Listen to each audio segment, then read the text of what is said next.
இந்த இந்துவியல் என்ற அந்த சிந்தனை எப்படிப்பட்ட எத்தகைய வளர்ச்சியை கண்டிருக்கின்றது, எப்படி ஒரு மாபெரும் அறிவியலாக உருவாக்கம் பெற்று அறிவியலே வாழ்வியலாக, அறிவியல் சிந்தனையே வாழ்வியலாக, அதுவே நமது சமயமாக, அதுவே நமது வாழ்வியல் இலக்காக, இறை சிந்தனையாக, இறைவனை தொழும் ஒரு வடிவாக்கமாக, இறைவனை உணரும் ஒரு பெரும் நிலையாக எப்படி தமிழர்கள் வளர்த்தார்கள் என்பதனை தான் நம்ம விரிவாக கண்டு கொண்டிருக்கின்றோம். அதில் முக்கியமான சிந்தனையினுடைய ஒரு விரிவாக்கம் அண்டத்தில் உள்ளதே பிண்டம், பிண்டத்தில் உள்ளதே அண்டம், அண்டமும் பிண்டமும் ஒன்றே அறிந்துதான் பார்க்கும் பொழுதே என்று சட்டைநாதர் சட்டமணி ஞானர் சித்தர்கள் கூறியது போல, இது சித்தர்களினுடைய வடிவாக்கம் இல்ல. சித்தர்கள் காலம் காலமாக நம்மளுடைய முன்னோர்கள் வகுத்த அந்த மாபெரும் உன்னத பேர் அறிவியலை உணர்ந்த அந்த நிலைதான்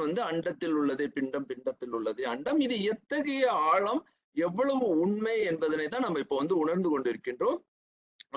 மைக்ரோகாசம் அதாவது microcosm is contained within the macrocosm. அதே தான் இந்த ப்ரொஜெக்ஷன். நம்மளுடைய projection of microcosm is a macrocosm. அதுதான் நம்மளுடைய முழுமையான கருத்து. அப்ப இப்படிப்பட்ட இந்த கருத்தை நம் முன்னோர்கள் இதை எவ்வளவு ஆழமாக, இது எவ்வளவு அறிவியல் அப்படின்றத நம்ம தொடர்ந்து 2 வாரங்களாக பார்த்து வருகின்றோம், 3 பகுதிகளாக பார்த்து வருகின்றோம். அதில் இந்த வாரத்தில் இதனுடைய பகுதியை சிறிது விரிக்கலாம் என்ற அந்த ஒரு எண்ணம் எனக்கு இருக்கின்றது. இதுல ஒரு காரணமும் இருக்கு. நீங்க இதுல பாத்தீங்கன்னா எவ்வளவு ஆழம் அது சென்று கொண்டே இருக்கும். அது எவ்வளவு ஆழமாக போகுது அப்படின்னு நாம சிந்திக்கணும். அதனாலதான் நம்ம இது புரிந்து விட்டது என்ற அந்த உணர்வு நமக்கு இருந்தாலும், புரிந்தது ஒரு நிலை, உணர்வது ஒரு நிலை. அப்போ உணர அதை செயலாக்கம் செய்ய நம்மளுடைய செயல் வழி அது கல்வியாக மாறும் பொழுது, உணர்வின் வெளிப்பாடாக அது உணரப்படும் பொழுது, அதனுடைய ஆழம், அதனுடைய பரிணாமம், அதனுடைய கூர்வியல் மிக மிக வேறுபட்டு நமக்கு தெரியும். அப்ப அதை தான் நம்ம இப்ப இங்க பார்க்க இருக்கின்றோம். அதுல முதல்ல நாம பார்த்தது மீ அண்ட கோஷம். இந்த மாக்ரோ கோஷம் அப்படின்னு சொல்லக்கூடிய அண்டவியலை தமிழர்கள் ஒரு முழுமையாக இந்த அறிவியலை ஒரு பெரும் வானியல் பஞ்சாங்கம், அதாவது ஐந்திரமாக, வானியல் ஐந்திரமாக இதை கட்டமைத்தார்கள். இப்ப இந்த வானியல் ஐந்திரம் என்பது இந்த பஞ்சாங்கம் எனப்படும் அந்த வானியல் அறிவியல். இது வரைக்கும் என்ன எல்லோரும் பொதுவான நிலையில வெளியில என்ன நினைத்து கொண்டிருக்காங்கன்னா, பஞ்சாங்கம் என்பது ஒரு ஏதோ ஒரு, பெரும்பாலும் அது இன்னொரு வார்த்தையில கூட பயன்படுத்துவாங்க, அது ஒரு குப்பை அப்படின்னு. இவங்களுக்கு பொதுவாகவே இவங்களுக்கு இந்த வானியல் அது எத்தகைய மாபெரும் நுட்பமான வானியல் அறிவியல் என்பது அவர்களுக்கு ஆய்வு செய்பவர்களுக்கு தான் இது புரியும். ஆய்வு செய்து வானியல் அறிவியல் தெரிபவர்களுக்கு இன்றைய அறிவியலோடு இந்த அஸ்ட்ரானமின்னு சொல்லக்கூடிய வானியல் அறிவியலோடு இன்று யார் இணைந்து அந்த அறிவியலை உள்வாங்குகின்றார்களோ அவர்களுக்கு தான் இவ்வளவு நுட்பமான அறிவியலை நமது முன்னோர்கள் கண்டு அதனை வாழ்வியலாக்கி உள்ளனர் அப்படின்னு. இது முக்கியமானது, வாழ்வியலாக்குதல்.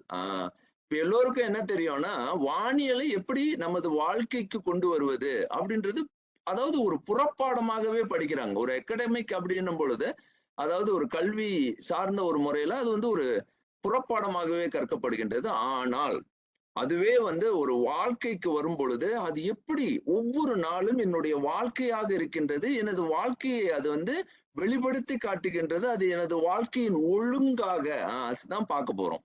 இதுதான் மிக மிக அருமை. இதுதான் தமிழர்களினுடைய அந்த உழைப்பு வேறுபட்டு ஒரு மிகச்சிறந்த ஒரு மனிதனுடைய அந்த உட்வேகத்திற்கும் அவனுடைய செயல்பாட்டிற்கும் அது எப்படி ஒரு உட்சக்தியாக மாறுது அப்படின்றத நம்ம பார்க்கிறோம். அப்ப இதுல மின் அண்ட கோஷம் என்பது சந்திர சூரியன் எனப்படும் அந்த இந்து என்ற அந்த சொல்லின் அடிப்படையில் எழுந்தாலும் அங்கே கனல் அக்னியை முதலாக கொண்டிருக்கின்றது என்பதை நம்ம விரிவா பார்த்தோம். அது போல பிண்ட கோஷத்தில் இதை நம்ம இன்னும் ஆழப்படுத்தி பார்க்கவில்லை. இங்க இருக்கக்கூடிய சூரிய கலை சன் சைக்கிக் எனர்ஜி, சந்திரகலை முன் சைக்கிக் எனர்ஜி, இந்த அக்னி கலை எனப்படும் இது மிக மிக ஒரு விரிந்த பாடம். இதை இன்று கொஞ்சம் தொட்டு நான் விளக்கலாம் அப்படின்னு இருக்கேன். இது மேலும் மேலும் விரிக்க இது எவ்வளவு ஆழமாக இந்த மாக்ரோ கோஷத்தை, அதாவது மின்னண்ட கோஷத்தை எப்படி நுண்ணண்ட கோஷத்திற்கு மாற்றி பெயர்த்து நம்மளுடைய வாழ்வியலை அப்படி செப்பம் செய்திருக்கின்றார்கள் தமிழர்கள் அப்படின்றத பார்க்கும்போது நம்மால் வியக்காமல் இருக்க முடியாது. ஆகவே இந்த அறிவியலை மேலும் எப்படி தமிழர்கள் வளர்த்திருக்கின்றார்கள் என்பதனை ஒரு சுருங்க பார்க்கவிருக்கின்றோம் இன்று. அப்போ அதில் இப்ப நம்ம என்ன பார்க்கவிருக்கிறோம் அப்படின்னு பாத்தீங்கன்னா, போன வாரத்தினுடைய ஒரு சுருக்கமான ஒரு பார்வை. அதாவது தமிழர் நாட்காட்டி என்பது, தமிழர்களினுடைய நாட்காட்டி என்பது தமிழர் சூரிய சந்திர உடுகணியம், லுனி சோலா சைட்ரியல் ப்ரெடிக்ஷன். இதை வந்து தெளிவாக மக்களுக்கு தெளிவிக்க வேண்டிய கடப்பாடு நமக்கு இருக்கு. இப்ப இத்தனை வகுப்புகள் வந்து யாராவது வந்து இதை பற்றி கேட்டார்கள் என நீங்க வந்து தெளிவாக இதை சொல்ல முடியணும். அப்ப அந்த தெளிவுக்கு வரணும் அப்படின்னா இந்த பாடத்தினுடைய ஆழம் நமக்கு தெளிவாக புரிதல் வேண்டும். அதனாலதான் மீண்டும் சொல்வேன், பார்த்தை விட்டு வெளியே வந்து நம்ம வந்து தேடுவதை விட இதை நுட்பமாக ஆய்வு செய்ய நமது தெளிவுகள் எங்கே செலுத்தப்படுகின்றது என்பதனை நீங்க பார்ப்பீங்க. இது ரொம்ப வியப்பா இருக்கும், உங்களுக்கும் திகைப்பா இருக்கும். போக போக தான் இது வந்து இவ்வளவு ஆழமாக அது போய்கொண்டே இருக்கின்றதா அப்படின்றது உங்களுக்கு தெளிவாகும். இதுல முக்கியமாக இந்த தமிழர் சூரிய சந்திர உடுகணியம், லூனி சோலா சைட்ரியல் ப்ரெடிக்ஷன் அப்படின்னு கூறக்கூடிய இந்த வானியல் கடிகை முறை, அதாவது கடிகை என்பது உளக்கணியம், அதாவது உளக்கணிப்பு, மனக்கணிப்பு மட்டுமல்ல, புறக்கணியம் அப்படின்னு சொல்லக்கூடிய த ப்ரெடிக்ஷன். வெளியே இருக்கக்கூடிய காலக்கணியத்தையும் அகத்தில் இருக்கக்கூடிய காலக்கணியத்தையும் கணிக்கின்ற முறையில் முதல்ல நம்ம புறத்தை பார்க்கின்றோம். புறத்துல எப்படி அதை வந்து சயின்டிபிக் ஒரு அறிவியல் முறையில இதை செய்திருக்கின்றார்கள் அப்படின்னு பாக்குறோம். அதுல முக்கியமானது வந்து யாராவது கேட்டாங்க அப்படின்னா, இது என்ன நீங்க இப்படி எல்லாம் சொல்றீங்களே, இது என்ன அப்படின்னும் பொழுது 5 விஷயங்களை 5 தகவல்களை உங்களுக்கு முழுமையாக ஒருவருக்கு கொடுக்க உங்களால முடியணும். அதில் ஒன்று, முக்கியமான ஒன்று, விழுவம் என்ற அந்த கருத்து.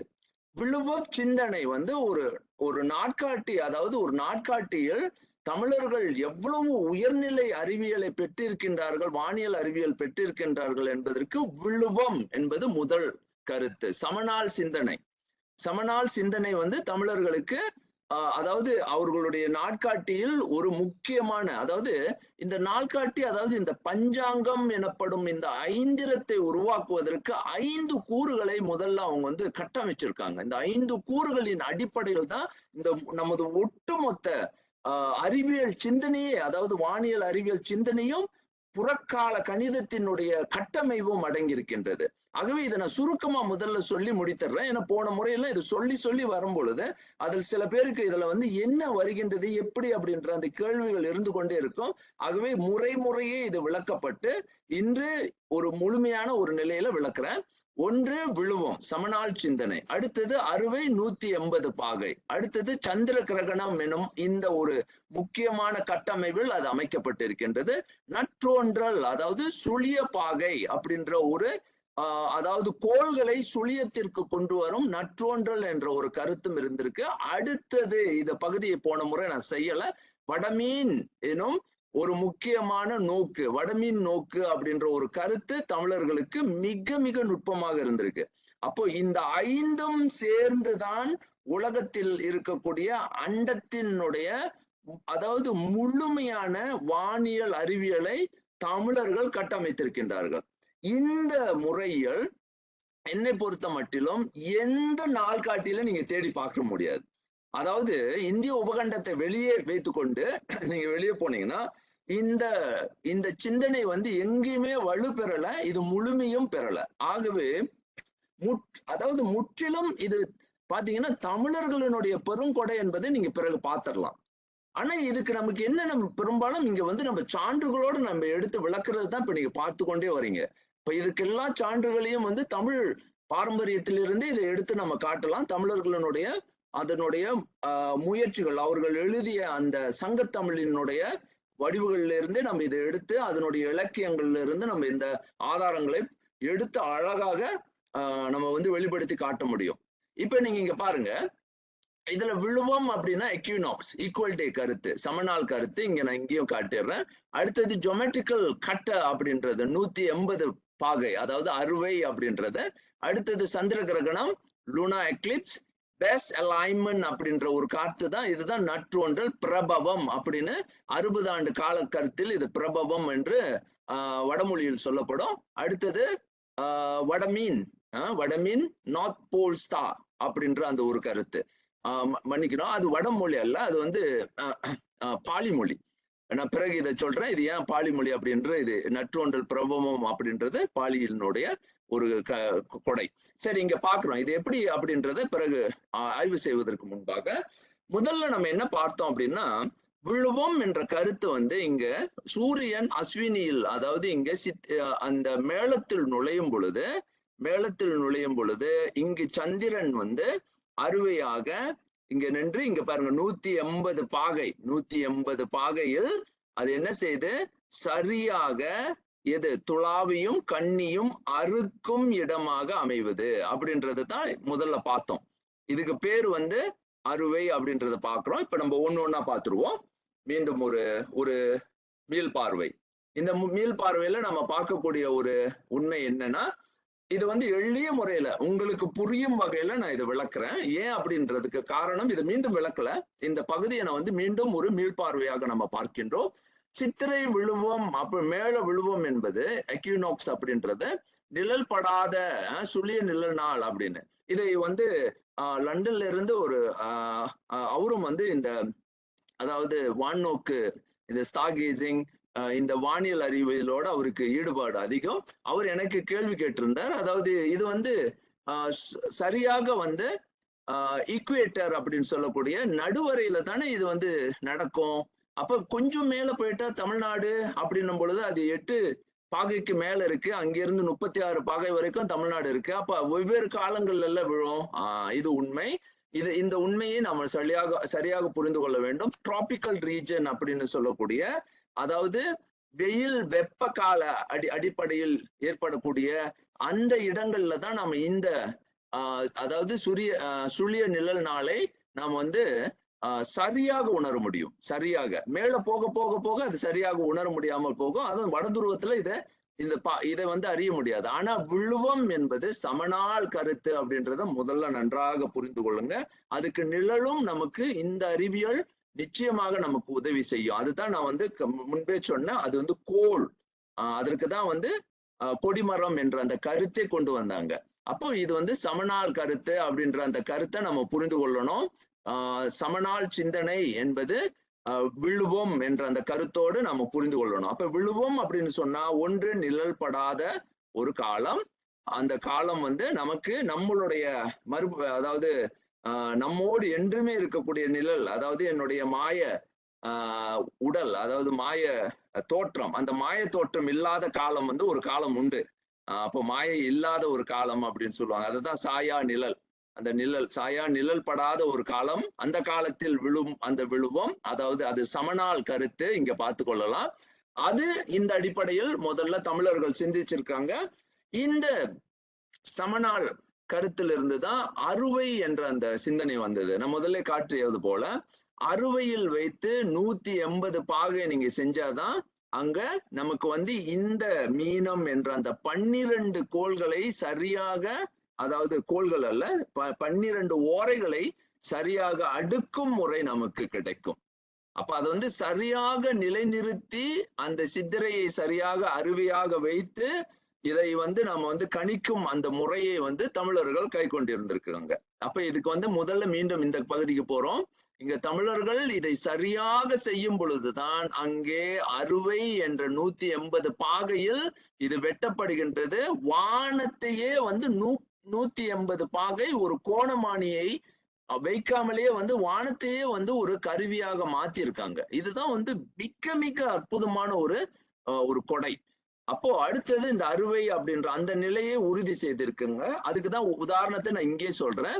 சித்திரை அறுவை வீதி, இதை வந்து அறுவை வீதியும் நிறைக்கோள் துலாத்தார், இது வந்து துலாம் அப்படின்றது இதுதான் பாருங்க, அந்த நிலை, அந்த துலா என்ற சொல்லே இதுலதான் பொருள் வருது. லிப்ரான்ற பொருளுக்கும் பாருங்க, இங்க துலாம் அப்படின்றது, துளை அப்படின்னா இது பேலன்ஸ், அதாவது சரியாக நம்ம என்ன செய்யறோம், சமப்படுத்துகின்ற அந்த அருவினாலே இந்த இடத்த அறுவை பொருளை வைத்து அண்டத்தை, அண்ட விரிவு, அண்டை விசும்பு விரிகின்ற அந்த நிலையை இதெல்லாம் கணிக்கிற முறையை வந்து இந்த அறுவையில கண்டுபிடிச்சிட்டாங்க.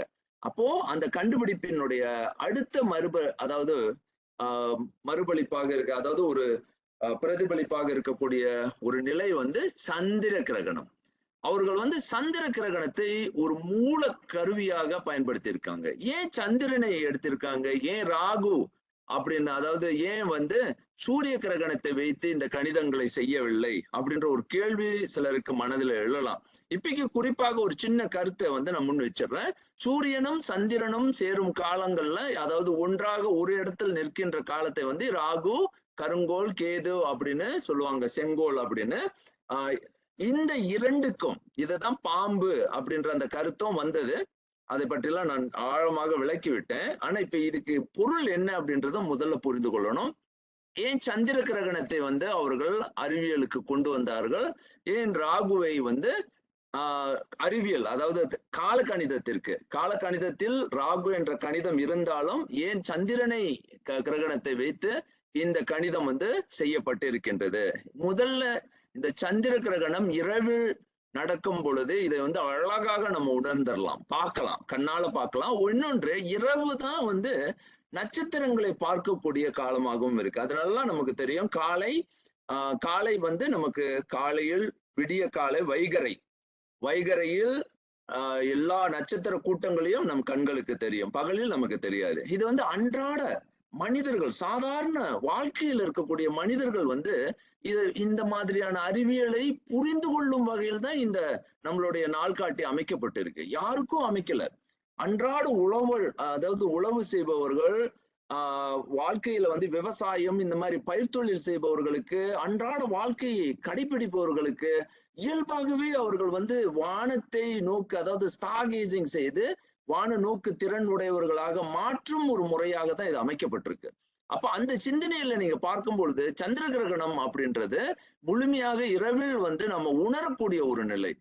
இரவுல நீங்க வந்து நட்சத்திரங்களையும் அங்கே வைத்து, அதே நேரத்தில் அங்கே வந்து முழுமையாக சந்திரனை மட்டும் அங்க அது எப்படி மறைக்கப்படுகின்றது என்ப அந்த கணிதத்தை எடுத்து விட்டால் நம்மால் வந்து அழகாக ராகு கணிதத்தையும் செய்துவிட முடியும் என்பது தமிழர்களுடைய இன்னொரு வானியல் அறிவியல் பாருங்க.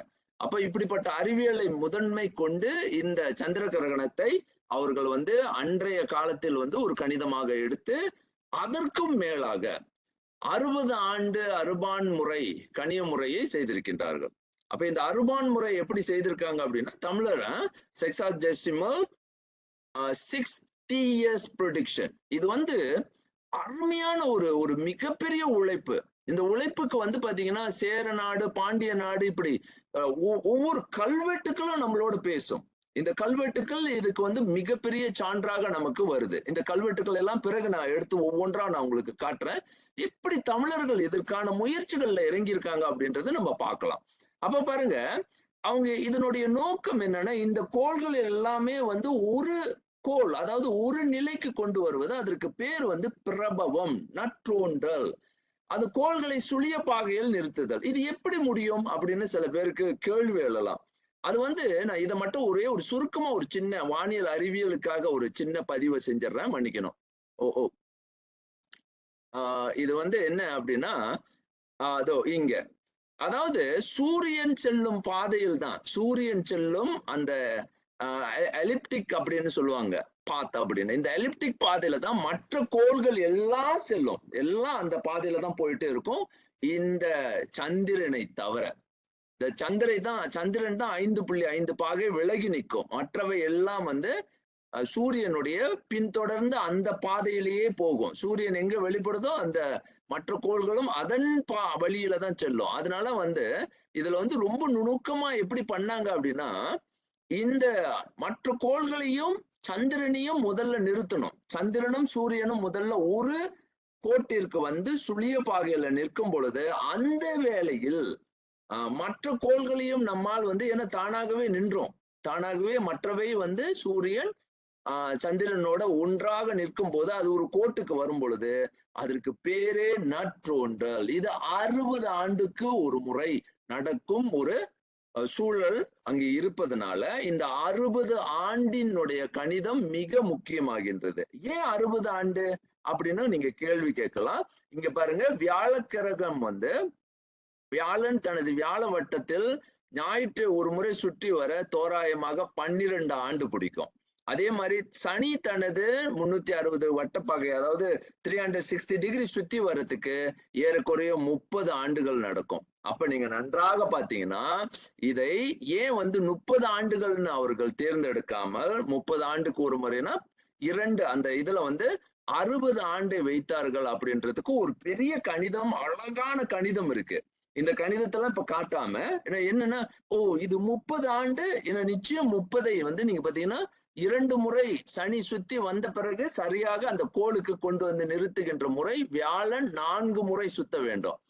இதுக்கு பிறகுதான் பாத்தீங்கன்னா நிறைய விஷயங்கள், அதாவது பதிவுகள் நீங்க செய்யலாம். இது ஏன் 4 முறை வியாழன் சுத்தி வரும் சனிகள் அப்படின்னு. இதுக்கு இதோ இங்க இருக்கிற இந்த மிச்சம் 86 இந்த கணிதம் எல்லாம் எடுக்கணும். இந்த கணிதங்கள்லாம் சரியா எடுத்தோம்னா அவ்வளவு அழகாக இந்த நற்றோண்டல் கணிதத்தை நீங்க எடுத்து காட்ட முடியும். இன்றைக்கு நான் கணிதத்தை காட்ட விரும்பல. இங்க பொதுவாகவே இந்த பொது அறிவை வளர்த்து கொள்ளுங்க. இதுல பொது அறிவு அந்த அந்த ஓ இப்படி செய்தால் அது 60 ஆண்டுகளில் எல்லாமே ஒரு கோட்டிற்கு கொண்டு நிறுத்த முடியும். அதற்கு பேரு பிரபவம் அல்லது நற்றோன்றல் சுழிய பாகையில் நிறுத்தும் அந்த முறை அப்படின்னு ஒன்று தமிழர்களுக்கு இருந்திருக்கு அப்படின்ற ஒரு கருத்து நமக்கு தெரியுது. அடுத்தது இதுல ஒரு பெரிய விஷயம் என்ன அப்படின்றத நான் சொல்றேன். அதாவது தமிழர்கள் 60 ஆண்டு அறுபான் கணிய முறையில இதுல மிகச்சிறந்த சிறப்பு என்னன்னா, முன்பே சொன்னேன், அதாவது வியாழன் சூரியனையே அசைக்கக்கூடிய ஆற்றல் உடையது. அதனுடைய புவி ஈர்ப்பு சக்தியினால் அதனுடைய அந்த அதாவது சூரிய கோள்கள், அதாவது அந்த சோலா, அதாவது அந்த சோலாவுடைய அந்த வட்ட இத சுழற்சியில சூரியனை என்ன செய்ய முடியும்னா அது உள்ளிழுத்து அந்த மையப்புள்ளியை அதனால நகர்த்த முடியும். சூரியனுடைய நகர்ச்சியை, இதுக்குதான் வட்டப்பிறழ்ச்சி அப்படின்னு, எக்ஸென்ட்ரிசிட்டி அப்படின்னு சொல்லுவாங்க. அப்ப இந்த வட்டப்பிறழ்ச்சியை செய்ய வைக்க முடியும். அது போன வாரம் நம்ம ஆழமாக பார்த்தோம். அது மட்டும் அல்ல, இது முக்கியமான கருத்து. சூரியனே நகர்த்தக்கூடிய ஆற்றல் அதாவது இந்த வியாழக்கிரகனுக்கு உண்டு என்றால், அப்ப பூமிக்கு என்ன நிலைமை நீங்க நினைக்கிறீங்க? அப்போ பூமி அது என்ன செய்யும் அப்படின்னா, இந்த பாருங்க, இங்க ஒன்று பூமி சுழற்சி இருக்கு. இந்த பூமி சுழற்சி இருக்கு. இதுக்கு நீங்க பாத்தீங்கன்னா என்ன சொல்றோம், ரொட்டேஷன் ஆங்கிலத்துல சொல்றோம். அதே நேரத்துல பூமிக்கு ஒரு அச்சலைவு அப்படின்னு, பிரிசெஷன் ஒண்ணு இருக்கு.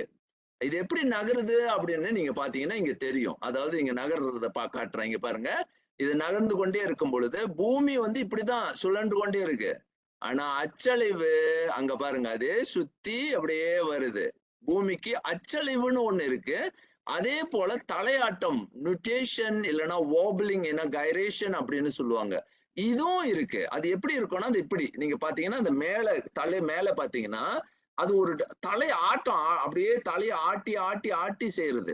இது அப்படியே, அதாவது பூமி அச்சலைவும் பெற்று பாருங்க, இதுல 3 நிலை இருக்கு பூமிக்கு. ஒண்ணு சுழற்சி, இன்னொன்னு அச்சலைவு அப்படின்னு. இந்த மாதிரி சுத்தி வரும் பொழுது அந்த பிரிசெஷன் நடக்கும்போது இந்த மாதிரி போகுது பாருங்க, அப்படி அது ஆடும். அப்படியே அங்க பாருங்க, அந்த மீன் போல அங்க ஆடுது பாருங்க, தலையாட்டமும் இருக்கு. அப்ப இதுக்கு மூல காரணமாக இருப்பது என்ன அப்படின்னு பாத்தீங்கன்னா, அதுல முக்கியமான பங்கு வகுப்பதுல வியாழக்கிரகனுக்கு ஒரு முக்கிய பங்கு இருக்கு. இந்த தலையாட்டத்திற்கும் அச்சளவிற்கும் ஒரு முக்கியமான பங்கு சூரியனுக்கு, அதாவது வியாழக்கிரகனுக்கு உண்டு அப்படின்ற அந்த கருத்தையும் இதுல மையப்படுத்தி நம்ம பார்க்க வேண்டிய ஒரு உண்மை இருக்கு. அடுத்தது நான் சொன்னது போல வடமீன் நோக்கு அப்படின்ற ஒரு கருத்து நமக்கு இருக்கு, நார்த் போல் ஸ்டார் கேசிங் அப்படின்னு. இதை இன்றைக்கு எவ்வளவு கீழ்த்தரமாக அதாவது இழிவுபடுத்த முடியுமோ அதை இழிவுபடுத்துறாங்க. திருமணம் அன்று நீங்க பாத்தீங்கன்னா அருந்ததி பார்த்தல் அப்படின்ற ஒரு கருத்து தமிழர்களிடையே என்றென்றைக்கும் இருந்திருக்கு. அதனுடைய முக்கியமான இது சங்க இலக்கியங்களில் வடதுருவ மீனை வடமீன், செம்மீன், மீன், சிறுமீன், சாலினி, அருந்ததி என பலவாறாக சுட்டி காட்டுவாங்க. அப்போ ஏன் அப்படின்னா அது அருந்ததியை மட்டும்தான் குறிக்குதுன்னு அல்ல, அது வடமீன் குறிப்பாக. ஏன் வடமீன் அப்படின்னா, இந்த வடமீன் தான் எப்படி இந்த மாற்றங்கள் பாருங்க, இதுல மன்னிக்கணும், இதுல என்ன மாற்றங்கள் இருந்தாலும் குறிப்பாக இந்த அச்சலைவு இந்த அச்சழிவு இருந்தாலும் இங்க இருக்கக்கூடிய இந்த ஒரு நட்சத்திரம், இந்த ஆட்டங்கள் எல்லாம், இந்த மாற்றங்கள், சுழற்சி, அச்சழிவு, தலையாட்டம், இந்த மாற்றங்களுக்கு அகப்படாம ஒரு நட்சத்திரம் வந்து கண்களுக்கு என்றைக்குமே தெரியும்.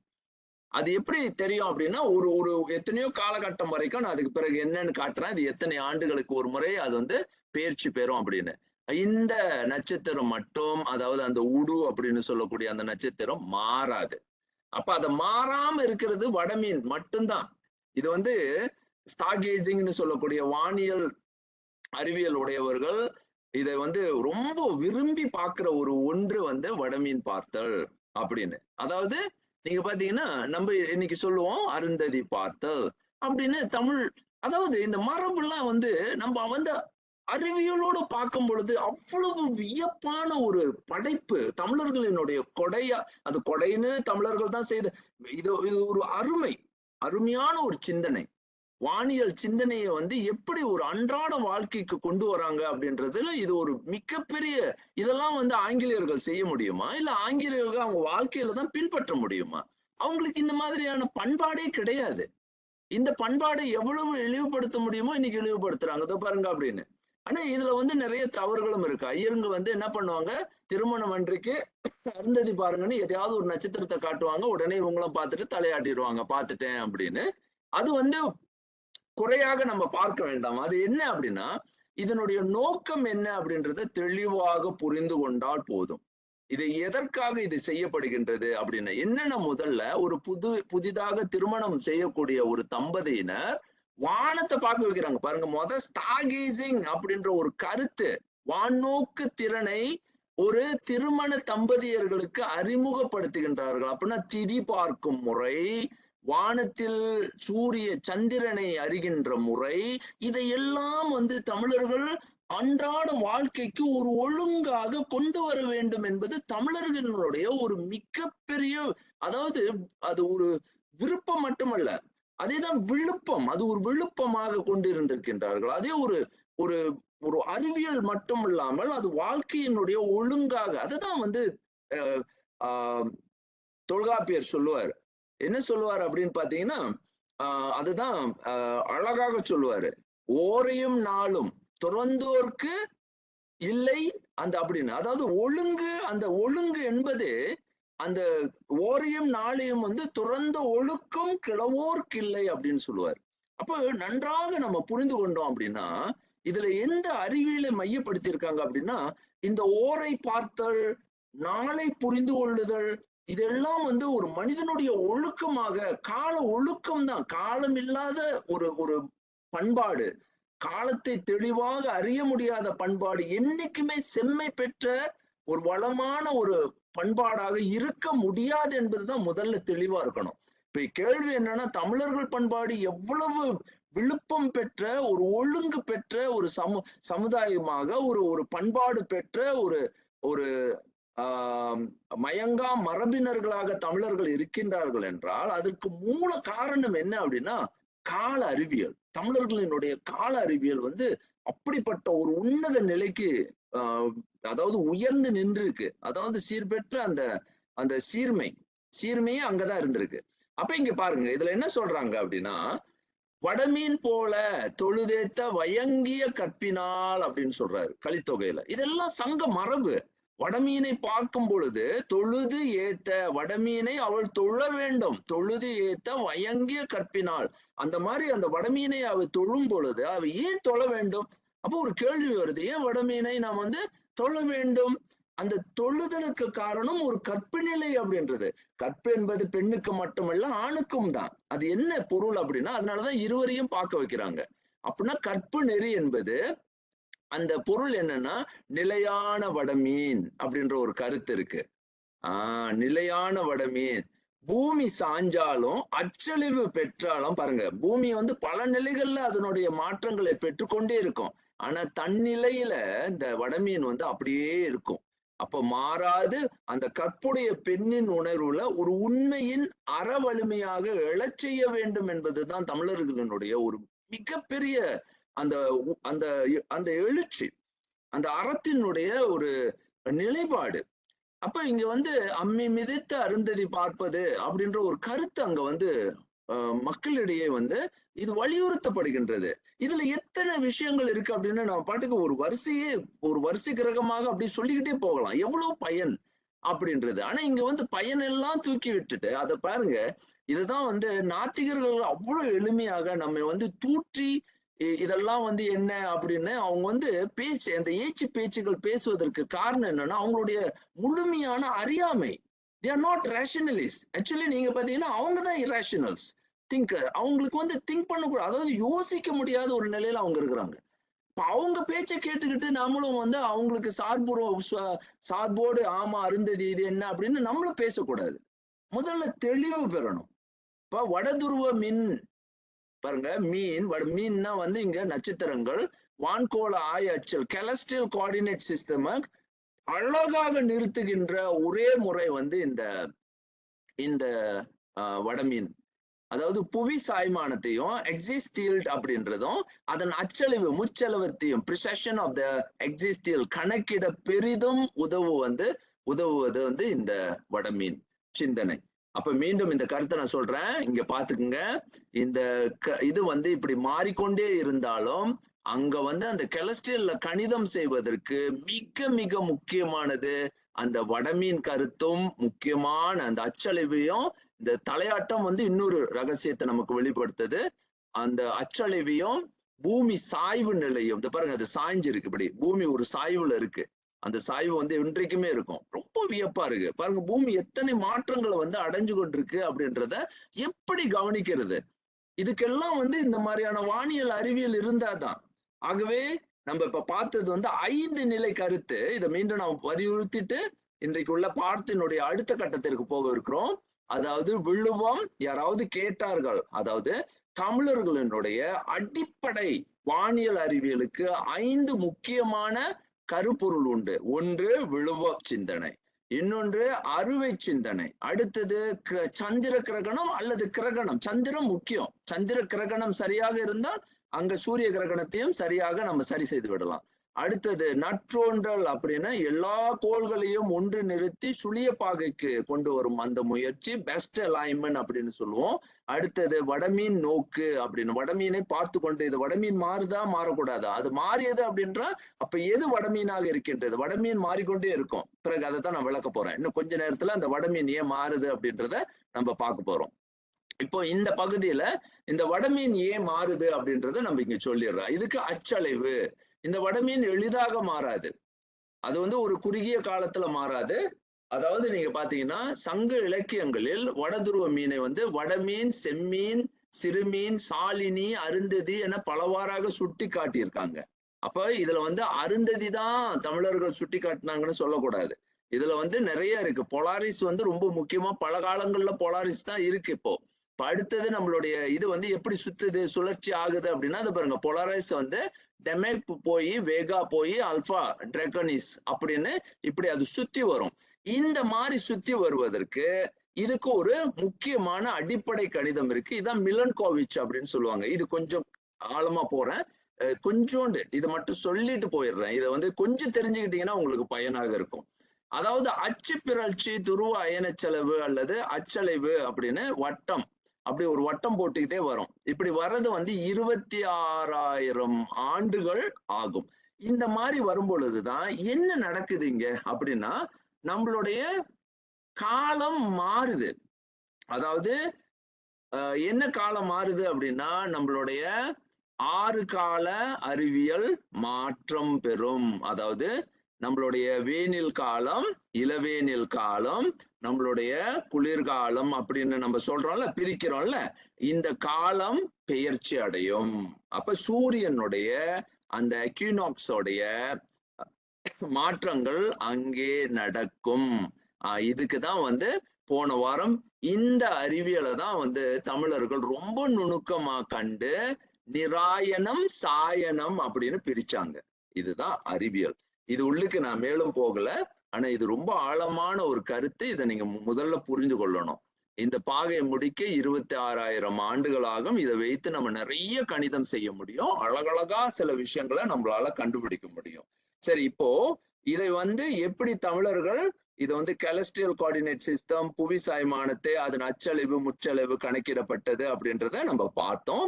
அப்ப இதுக்கு வந்து நமக்கு 5 கூறுகளை நீங்க வந்து யாரு கேட்டாலும் இந்த 5 கூறுகளை வைத்து ஒருத்தருக்கு தமிழர்களுடைய கால கணிதம் இவ்வாறு தான் செய்யப்பட்டிருக்கின்றது அப்படின்னு சொல்லிடலாம்.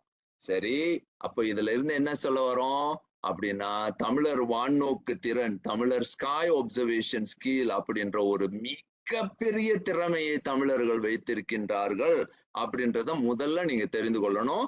அதற்கு மிகவும் மிகப்பெரிய சான்றாக இருப்பது தொல்காப்பியம் தான்.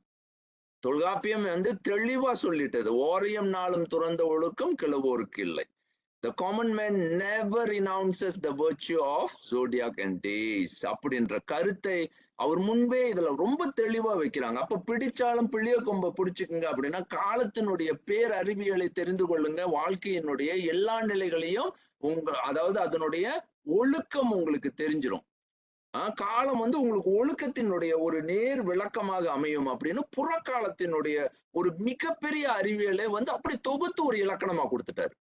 அப்ப இதுதான் பாருங்க ஓரை அப்படின்றது, அந்த ஓர் ஐ அப்படின்றது அழகிய கூட்டம், உடுக்களினுடைய கூட்டம். அதை வந்து அவ்வளவு அழகா வந்து தமிழ் படுத்தி திங்களும் நாளும் முந்து கிளந்தன்ன அப்படின்னு இப்படியே சொல்லிட்டு போவாரு. அவ்வளோ ஆழம். சரி, இப்போ நம்ம ஒரு முடிவு, அதாவது எங்க முடிவுக்கு வந்திருக்கோம், இந்த முடிவுக்கு வந்திருக்கோம். இப்ப பாருங்க, தமிழர் வானியல் ஐந்திரம் அப்படின்றது இந்த கண்டுபிடிப்பு குறிப்பாக ராகு கேதுவையும் உள்ளடக்கிய ஒரு கண்டுபிடிப்பை நாம் எவ்வளவு, அதாவது எவ்வளவு மிக உயர்ந்த, எனக்கு இந்த இந்த இந்த மாடல், இந்த வடிவமைப்பு, இதை பார்க்க பார்க்க வியப்பும் திகைப்பும் இன்ன வரைக்கும் அதில் மீள முடியல. இப்படி தமிழர்களினுடைய மிகப்பெரிய வளர்ச்சியில இவ்வளவு பெரிய கொடையை நம்ம என்ன பண்றோம் அப்படின்றத அடுத்தது பாக்குறோம். சரி, இப்போதும் வந்து இந்த தமிழ் புத்தாண்டு சித்திரையா அப்படின்ற கேள்வி வந்து இன்றைக்கு ஒரு பெரிய குழப்பத்தையே உருவாக்கிட்டு போயிட்டாங்க. அந்த குழப்பத்திற்கு பல தமிழர்கள் வந்து அப்படியே ஏன்னா அவங்களுக்கு ஒரு உண்மையும் தெரியாது. இதுல முக்கியமான ஒரு பகுதியை மட்டும் நான் உங்களுக்கு, ஒரு பாடலை வந்து சங்க பாடல்கள் கிபி 2550, ஏன் இதை பகிர் செய்யறேன் அப்படின்றதுக்கு ஒரு காரணம் இருக்கு. என்றைக்குமே வந்து என்ன செஞ்சிருவாங்கன்னா ஆடு தலையாகன்னு சொல்லி முடிச்சிருவாங்க. ஆனா இந்த செய்யுளை படிச்சோம்னா அவ்வளவு ஆழம், எவ்வளவு வானியல் ஆழத்தை இதுல பாக்குறோம் பாருங்க. ஒரு செய்யுளுக்கு எவ்வளவு நுட்பமான வானியல் ஒரு உண்மையை வந்து அவ்வளவு அழகா சொல்லி கொடுத்துருவாரு. அதாவது புதுவதி என்ற மெழுகுசை படமிசை திண்ணிலை மறுப்பின் ஆடு தலையாக விண்ணூர்பு திரிதரும் வீங்கு செல்லல் மண்டிலத்து முரண்மிகு சிறப்பிற் செல்வனொடு நிலைய ரோகிணி நினைவனல் நோக்கி நெடிதுயரா அப்படின்ற ஒரு பாடல். இது என்ன சொல்றேன்னு எனக்கு தெரியல. ஏன்னா அவ்வளவு அருமையான ஒரு சிந்தனை. இதை பாக்குறோம். இப்ப எப்படின்னு பாத்துருவோம். ஒரு எளிமையான ஒரு பார்வை மட்டும் நான் கொடுத்துட்டு போறேன். ஒரு தலைவி, ஒரு பெண், தலைவியினுடைய ஒரு வருத்தம் இந்த பாடல். அவ வந்து என்ன செய்யறன்னா அப்படியே சாய்ந்து மனம் வந்து வருத்தம், அந்த வருத்தத்தை எப்படி பாடுறான்னா இந்த பாடத்துல. அப்ப அங்க பாக்குறா, அதாவது அந்த தலைவி என்ன செய்யறாங்கன்னா, அப்படியே அந்த ஒரு ஒரு துணி, அங்க மெழுகுசை படமிசை, ஒரு படம் இருக்கு, மெழுகு போல அங்க வந்து ஒரு துணியால் செய்யப்பட்ட மெழுகுசை படமிசை. அதுல என்ன பாக்குறாங்கன்னா, திண்ணிலை அப்படின்னா ஒரு அதாவது கொம்பு, மான் கொம்பு எப்படி இருக்கும், அப்படியே ஒரு திட்டமான மறுப்புனா கொம்பு, இந்த கொம்பு வச்ச ஒரு ஆடு இருக்கான். திண்ணிலை மறுப்பின் ஆடு தலையாக, அந்த ஆடு தலையா இருக்கான். அந்த ஆடு தலையில வைத்து இதை வச்சு என்ன செய்யறாருன்னா, விண்ணூர்பு, விண்ணையே போய் சுத்தி, வான் உலகத்தை அப்படியே போய் சுத்துறாராம். விண்ணூர்பு திரிதரும், அப்படியே தெரிஞ்சுக்கிட்டு வருவாராம். யாரு வருவா? சூரியன் போய் அப்படியே சுத்தி வீங்கு செல்லல் மண்டிலத்து. இதுலயே இன்னொரு பொருளும் வச்சிருக்கா, நான் இதை பத்தி பேசல இப்போ. ஏன்னா பாருங்க, அண்டம் வீங்கும் அப்படின்ற கருத்தை, இன்னொரு கருத்தை இங்க வச்சிடறாரு, மண்டிலத்து முரண்மிகு. அப்படி போய் சூரியன் சுத்தி வந்துட்டு இருக்கும் போது, மீண்டும் இந்த கருத்தை வலியுறுத்தி சொல்றேன். அதாவது the sun that roams high in the sky along with many other constellation அப்படின்னு முதல் கருத்தை சொல்லிட்டு போய் சூரியன் சுத்துதான், அப்படியே சுத்திட்டு இருக்கான். அந்த அதாவது இங்க உள்ள இந்த 12 ஓரைகள்ல சுத்தி வரும் பொழுது, அப்படி சுத்தி வரும்போது எதை தலையாக வைத்து? ஆடை முதலாக வைத்து. அதான் கருத்து. நன்றாக புரிந்து கொள்ளணும். ஆடுதான் முதல். அது அழகா சொல்லிட்டாங்க. ஆடுதான் ஆடு தலைய வந்து முதலாக வச்சு அவரு இதெல்லாம் நகர்ந்து வருது. எல்லா கணிதமும் செய்யப்படுது அப்படின்னு சொல்லிட்டு, அடுத்தது ஒரு பெரிய கருத்து சொல்றாரு பாருங்க. முரண்மிகு. இதுக்கு எதிரா ஒரு ஒரு முறைதான் அது அப்படியே ஒரு முறையா அப்படியே சுத்திட்டு வரும். ஆனா இதற்கு எதிரா இந்த சந்திரன் என்ன செய்வார்னா, இந்த ரோகிணி இருக்குல்ல, இந்த ரோகிணியோட ஒரு முறை அல்ல, ஏறக்குறைய ஒரு ஆண்டில் ஏறக்குறைய அந்த சந்திரன் வந்து சுழல பன்முறை இந்த ரோகிணி நட்சத்திரத்தோட அவர் வந்து போய் அந்த இடத்துல அதாவது அந்த செலவு அதோடைய வந்து ஒன்றுதல் இங்க ஒன்றுதல் அந்த ரோகிணி நட்சத்திரத்துல ஒன்றுது. இது என்ன கணிதம் அப்படின்னு நீங்க பாத்தீங்கன்னா இது ஒரு பெரிய சிறப்பு உண்டு.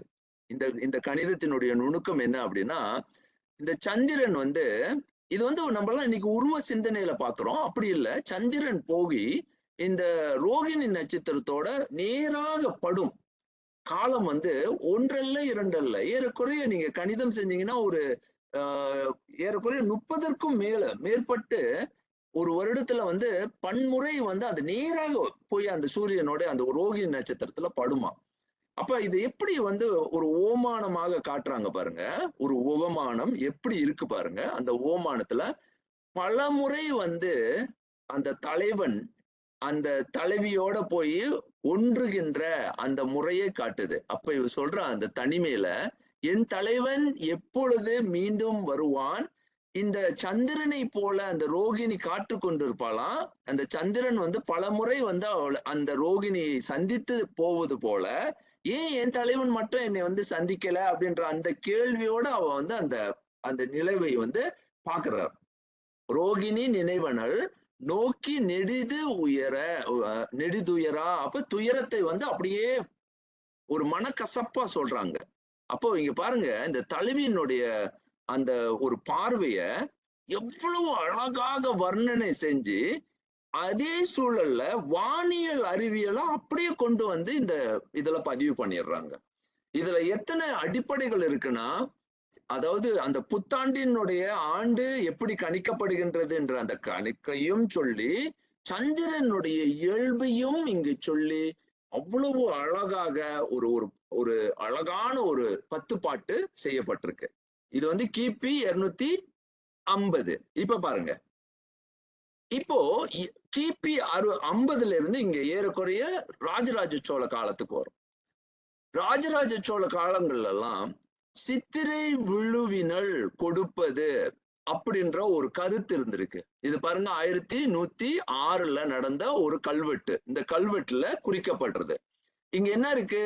நெல் சாந்தி விருத்தி கெழுநூற்று நாளியும் சித்திரை விழுவினால் கொடுப்பது நியதி பேர்நாளி நாளியால் அப்படின்னு சித்திரையில வந்து ஒரு சிறப்பை வந்து முதன்மைப்படுத்தும் ஒரு கல்வெட்டுக்களினுடைய ராஜராஜ சோழ காலத்திலையும் இங்க இருந்திருக்கு. இப்படி நீங்க பாருங்க ஒரு நெடுங்கால காலத்தினுடைய உண்மையை வந்து அப்படியே அதாவது பிரதிபலிக்கின்ற ஒரு உண்மை இங்க இருக்கு. இதெல்லாம் கண்ணுக்கு நல்லா தெரியுது. நம்ம எல்லாம் பார்த்துக்கிட்டே வரோம். அடுத்தது கொங்கு கல்வெட்டு ஆய்வு. இந்த கொங்கு நாட்டு கல்வெட்டு ஆய்வு வந்து இதுல வந்து ஒரு உத்தம சோழனுடைய மதுராந்தகன் அப்படின்னு அது உங்களுக்கு தெரியும்னு நினைக்கிறேன். இந்த மதுராந்தகன் அப்படின்னு சொன்னோடய நமக்கு பொன்னியின் செல்வன் வந்து ஞாபகத்துக்கு வந்துடும். அப்போ உத்தம சோழனுடைய 16ஆம் ஆட்சி ஆண்டில் கிபி இந்த காலகட்டத்தில் ஆண்டின் செப்பேட்ல என்ன எழுதியிருக்குன்னா, சித்திரை விஷு அப்படின்னு, விஷுனா விழு, விழு அந்த விழுவம் ஆகிய 2 திருவிழாக்களுக்கு அதே அதாவது சங்கராந்தி தைக்கும் கொடுத்திருக்காங்க. ஓகே, இதுல நல்லா குறிப்பா நீங்க பார்க்க வேண்டியது சங்கராந்திக்கும் கொடுக்கப்பட்டிருக்கு. இதை உத்தரமயமான சங்கராந்தி என்று குறிக்கிறது. அதே நேரத்துல சித்திரை விழுவுல திருவிழாக்களுக்கு சிறப்பு ஒதுக்கீடுகள் ஏற்படுத்தப்பட்டன. சித்திரை திருநாள் 7 நாள் விழாவாக நடைபெற்றது. இதுதான் அதுல உள்ள குறிப்பு. அது மட்டும் இல்லாம சித்திரையில என்னென்னலாம் நடந்திருக்கு, கலச அபிஷேகம் அப்படி என்னென்னமோ நடந்திருக்கு அப்படின்றது அனந்தீஸ்வரர் கோயிலோட கல்வெட்டுலையும் இருக்கு. இப்படி எல்லா இடங்கள்லயும் சித்திரையினுடைய விழுவம் மிக மிக நுட்பமாக காட்டப்பட்டிருந்து, இப்ப நீங்க பாருங்க, சங்க காலத்தில் இருந்து தொட்டு ராஜராஜ சோழ காலத்தில் வரையில் நமக்கு விழுவம், சித்திரை விழுவத்தினுடைய தொடர்ச்சி தமிழரினுடைய மரபாக இருந்திருக்கு. இப்ப என்ன பண்ணலாம்? இன்னும் பார்ப்போம். இது பத்தாது, இன்னும் மேல போவோம். இன்னும் 2ஆம் நூற்றாண்டுக்கு போறோம். இந்த 2ஆம் நூற்றாண்டுல என்ன 28 நாட்களுக்கு கொண்டாடப்பட்ட ஒரே தமிழர் பெருவிழா சித்திரையில் பிறக்கும் சித்திரை பௌர்ணமி, வானோர் சித்திர திருவிழா ஒன்றுதான். 30 நாள் 28 நாட்களுக்கு கொண்டாடப்பட்ட ஒரே சிறந்த நாளாக கொண்டாடப்படுவது சித்திரை திருவிழா தான். அதுவும் சித்திரை பௌர்ணமி. இன்றைக்கு இதெல்லாம் போயிருச்சு, நம்மளுடைய மரபுல இதெல்லாம் விடுபட்டு போயிருச்சு.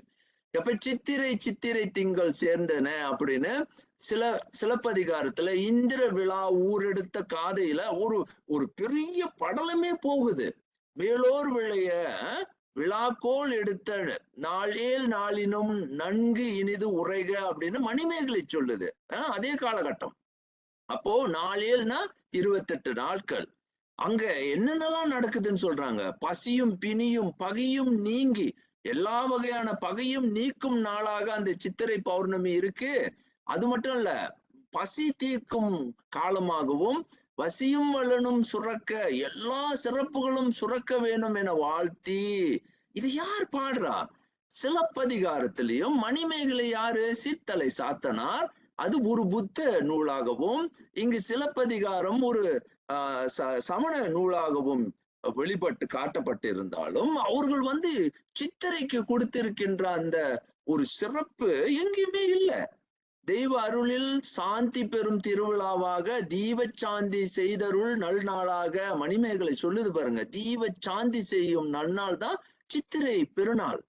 அதாவது எல்லா ஒரு ஏழைகளுக்கு, எளியோர்களுக்கு, அங்க துன்பம் நிறைந்தவர்களுக்கு அந்த எல்லா துன்பத்தையும் நீக்கும் நாளாக தீப சாந்தி செய்தருள் நல்நாளாக இந்த சித்திரை நாள் இருந்திருக்கு.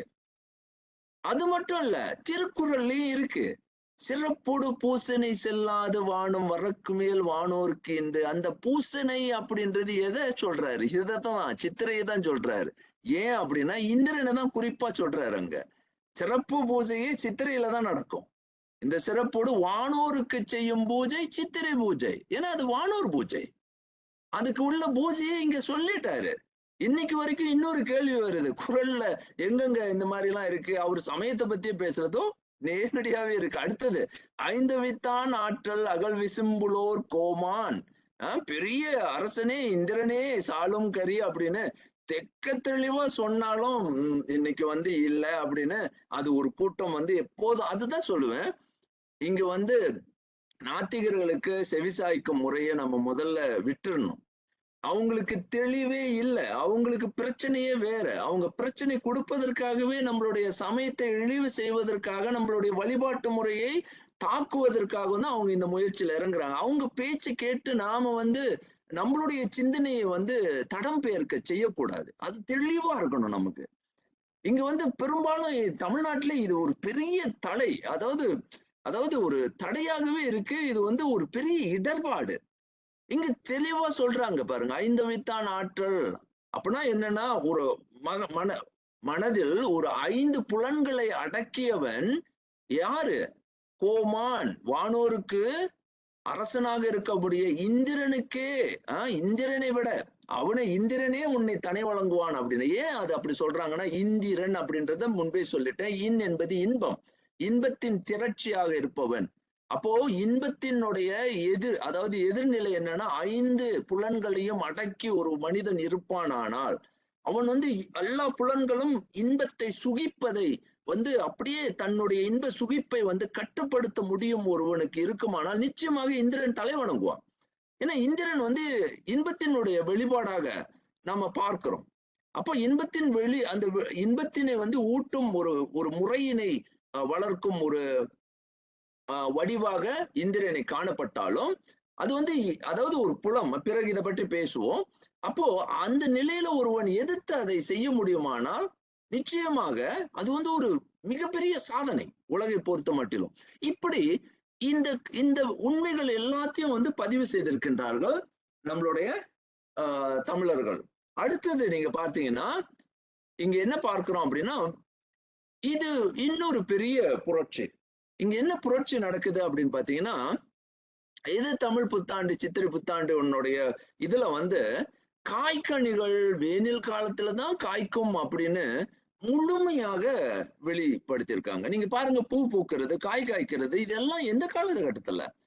வேனல் காலத்துல தான் பூவும் காய்களையும் காக்கும். மாங்காய் வந்து காய்ச்சி தொங்கும். இதெல்லாம் இதோ பாருங்க, பதிவு நான் சொல்லல. சாரல் பலவின் கொழுந்துணர் அப்படின்னு. இது எல்லாமே வந்து வேனில் காலத்துல காய்க்கும் கனிகளையே குறிக்கும். அப்படின்னா பல வகையான வேனில் கால இதெல்லாம் இதுல இருக்கு. அடுத்தது இங்க பாருங்க, வானவர்கள் மலர் மாறி மண் நிறைய விண்ணுலகின் மே நிறைந்த 5 பேரிய ஒளியும், அப்படியே பெரிய பேரி ஒளி அடிக்க பெருசு பெருசா விண்ணுலகின் மேனி நிறைந்த மின்னுலகின் பாருங்க. இது யார் பாடுறா? சேக்கிலார் சொல்றாரு. விரிஞ்சன் முதல் யோனிகள் ஆயின, எல்லா அந்த பிறப்புகளுக்கு எல்லா அதாவது யோனி பேதங்கள் பேதப்பட்டு அங்க வெளிப்பட்டு நிற்க எல்லாம் உள நிறைந்த பெருமகிழ்ச்சி தான் நிறைந்த சித்திரையர் சதயமாம் திருநாளில் அங்க அந்த நாள் அந்த சதயமாம் அப்படின்றது யாரு? அங்க இங்க வந்து சித்திரை தான் முக்கியமான, அந்த சித்திரையில தான் இவ்வளவும் நடக்கும் அப்படின்றது. இவர் வந்து இத வந்து யாருக்கு வந்துன்னா ஒரு நாயன்மாரனுடைய பிறப்பை சொல்வதற்கு அவர் இவ்வளவு அழகா விளக்குறாரு. அப்ப அங்க சித்திரையில தான் பெரும் சிறப்பே இருந்ததுப்பா அப்படின்னா பாருங்க, இங்க எத்தனையாவது நூற்றாண்டுல இதெல்லாம் சொல்லப்படுது. அப்படி இருக்கும் பொழுது இளவேநீர் காலத்துல பூக்கள் பூக்கும், மரங்கள் காய் காய்க்கும், முழு நிலவுடன் சேரும் சித்திரை நாள் மீனை சேரும் நாள் முதல் நாள் தான் தொல்காப்பியம் சங்க இலக்கியங்களில தலை நாள் அப்படின்ற ஒரு சொல்லே பயன்படுத்தி இளவேநீர் காலமாகிய சித்திரையை தான் குறிச்சு சொல்றாங்க அப்படின்றது இவ்வளவும் தெரிந்து, மேலும் இந்த கேள்வியை போன வாரம் கேட்டாங்க, எனக்கு ரொம்ப பிடித்த கேள்வி. அதை சரி இதையும் செய்திருவோம், இதுக்கு காரணமும் உண்டு. அதாவது ஆடு என்பது என்ன அப்படின்றத போன முறை பேசணும். ஆடுதான் ஆண்டாக மாறியது அப்படின்றதுக்கு அழகான சான்றுகள்லாம் பார்த்தோம். வருடம் வருடை மலையாடு, இதுக்கு நிறைய சான்றுகள் இருக்கு. இந்த சான்றுகள்லாம் பார்த்தோம். ஆனா கேள்வி எதற்காக இந்த கேள்வி கேட்டாங்க அப்படின்னா, எனக்கு ரொம்ப பிடிச்சமான கேள்வி. ஒன்று, வான்நிலையில் மட்டும் அது ஆடாக வெளிப்படாமல், அதாவது அண்டத்தில் உள்ளது பிண்டத்தில் பிண்டத்தில் ஆஹ் பிண்டத்தில் உண்டு அப்படின்ற அந்த கருத்து, பிண்டத்தில் உண்டு என்ற கருத்து இங்க நம்ம பாக்குறோம் பாருங்க. அந்த கருத்துல இது வானத்திலையும் ஆடு போல தோற்றம் அளித்து, இங்க ஆடுக்கு வந்து தமிழர்கள் மரபுல ஒரு பெரிய கருத்தே இருக்கு.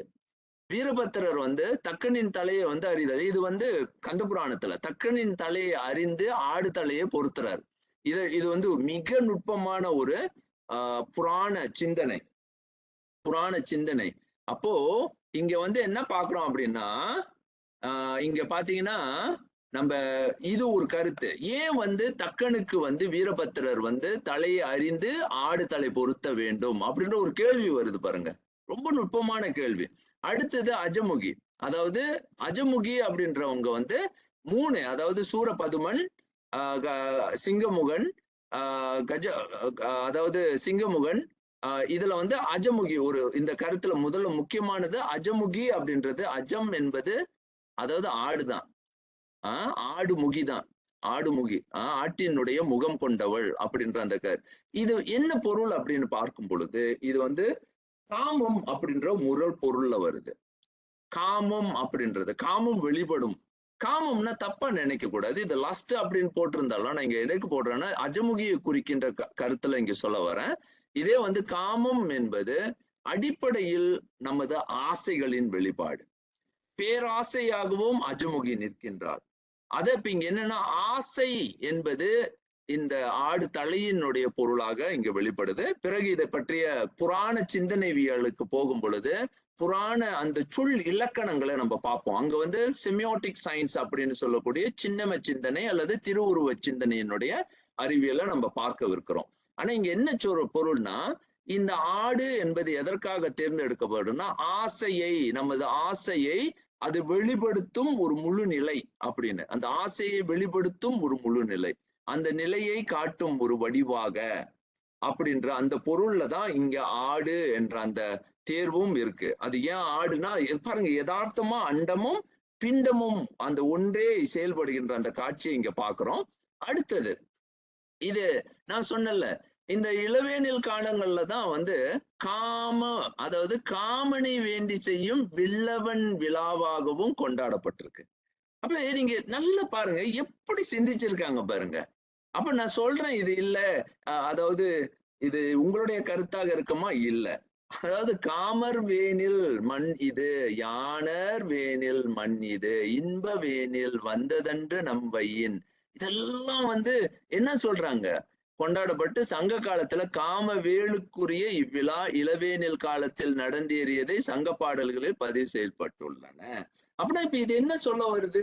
ஆடுக்கு வந்து புறத்துல மட்டும் அங்க சொல்ல வரல. அங்க பாருங்க, அகநிலையை விளக்குகின்ற அந்த பொருள் நிலையும் அங்க இருக்கு. அப்ப இதெல்லாம் ஆழப்படப்பட இதெல்லாம் என்னுடைய நூல்ல நான் எழுதியிருக்கேன். அப்போ இத பார்க்கலாம். அப்போ தமிழர்கள் பாருங்க, ஏன் ஆடு ஆயப்புள்ளியை வான்கணித அறிவியலாக ஏற்றனர் என்பதற்கு எவ்வளவு விளக்கங்கள் வருது பாருங்க. அது மட்டுமல்ல, எது தமிழ் புத்தாண்டு அப்படின்னா சித்திரை புத்தாண்டு ஏன் வருது அப்படின்றதுக்கு எப்போதும் நம்ம சிந்திக்கிறதுல ஒரு சிந்தனைக்கு ஒரு எனக்கு புரியல. எப்படி தமிழறிஞர்கள், அதாவது ஒரு குறிப்பிட்ட எல்லா தமிழறிஞர்களையும் சொல்லல, ஒரு குறிப்பிட்ட தமிழறிஞர்கள் என்ன பண்றாங்க அப்படின்னா, இல்ல தைதான் அப்படின்னு பேச ஆரம்பிச்சவங்க, அவங்களுக்கு ஒரு கேள்வி தெரியல. எது முதல், அறுவடையா அல்லது ஏர் உழுது விதை விதைத்து நாற்று நடுவதா? இப்போ பொங்கல் என்பது அறுவடை. அப்ப அறுவடை வந்து முடிவா இல்ல ஆரம்பமா? கேள்வி கூட தெரியல பாருங்க. இந்த கேள்விக்கு அவங்களுக்கு பதில் கிடையாது. முடிவை கொண்டு போய் ஆரம்பத்துல வைக்கிறாங்க. அது சரியா வருமா? சிந்தனையில அவங்களுக்கு அதுல கூட தெளிவு இல்ல பாருங்க. அப்போ அதாவது ஒரு ஆண்டு முதல் அப்படின்னா அது வந்து ஒரு தோற்றமா இருக்கணும்.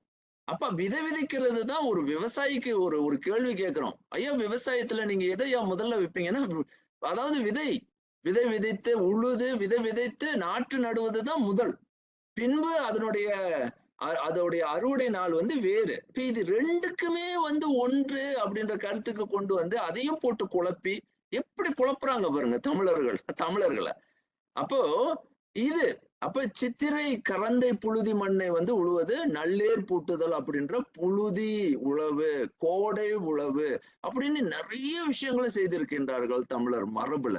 அப்ப சித்திரை மாதம் பொன்னேர் உழுதல் அப்படின்ற ஒரு கருத்தே இருக்கு.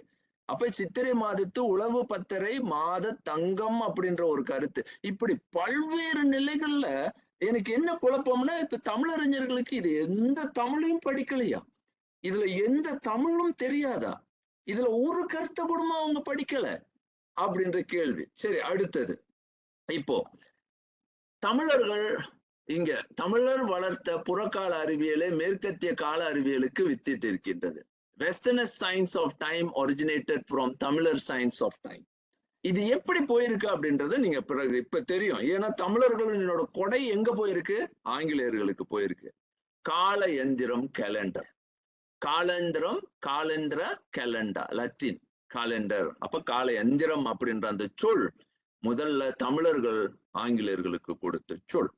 ஏன்னா அவங்களுக்கு இன்ன வரைக்கும் நீங்க இதை நீங்க ஒன்று எத்திமாலஜில பார்க்கலாம். அவங்களுடைய தோட்டத்துல டைம் அப்படின்றது எந்திரம், மிஷின். இந்த எந்திரம்ன்றது அவங்க மிஷின் தான், டைம் மிஷின் தான் கலண்டர்னு சொல்றாங்க. அப்ப அவங்களுக்கு பொருள் அதே இது.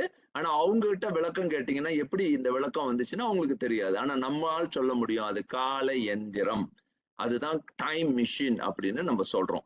அந்த டைம் மிஷின் தான் காலந்திரம், அதான் கேலண்டர். சரி, அடுத்தது டைம். இந்த டைம்ன்றது அவங்க கிட்ட திருப்பியும் மீண்டும் கேட்டீங்கன்னா இதுக்கு வேர் சொல் விளக்கம் சொல்லுங்க ஐயா அப்படின்னா அவங்க கிட்ட விளக்கம் கிடையாது. இப்ப நம்ம சொல்றோம் பாருங்க, இதுக்கு துமி, இதுலதான் வந்து வெட்டு நுண்பகுப்பு, இதுதான் துமித்தல் அப்படின்னு.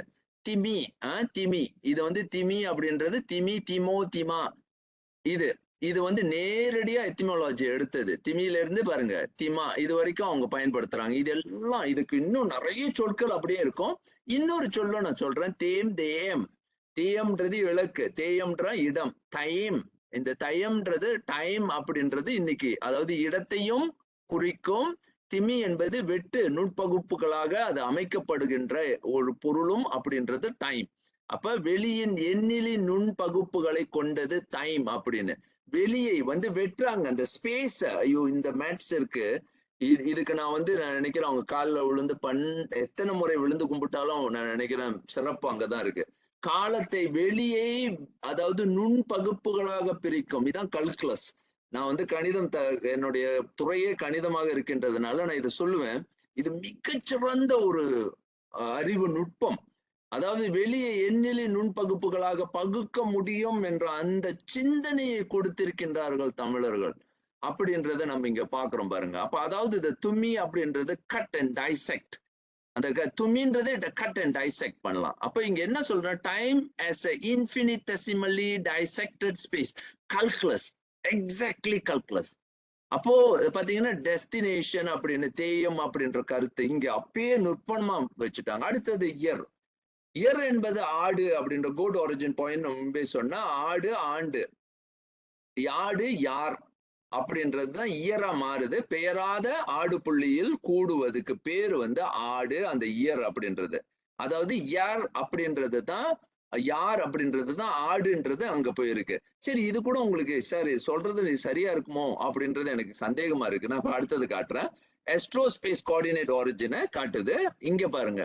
சரி, அதுதான் தப்பா இருக்குன்னா இது அனுவல். அனுவல் அப்படின்றது ஆடுதான். அது பாருங்க, ஆடு ஆண்டு ஆண்டு தான். யான் ஆண்டு ஆணும், இதுதான் ஆணும், சாரி பண்ணிக்கணும், ஆணும்.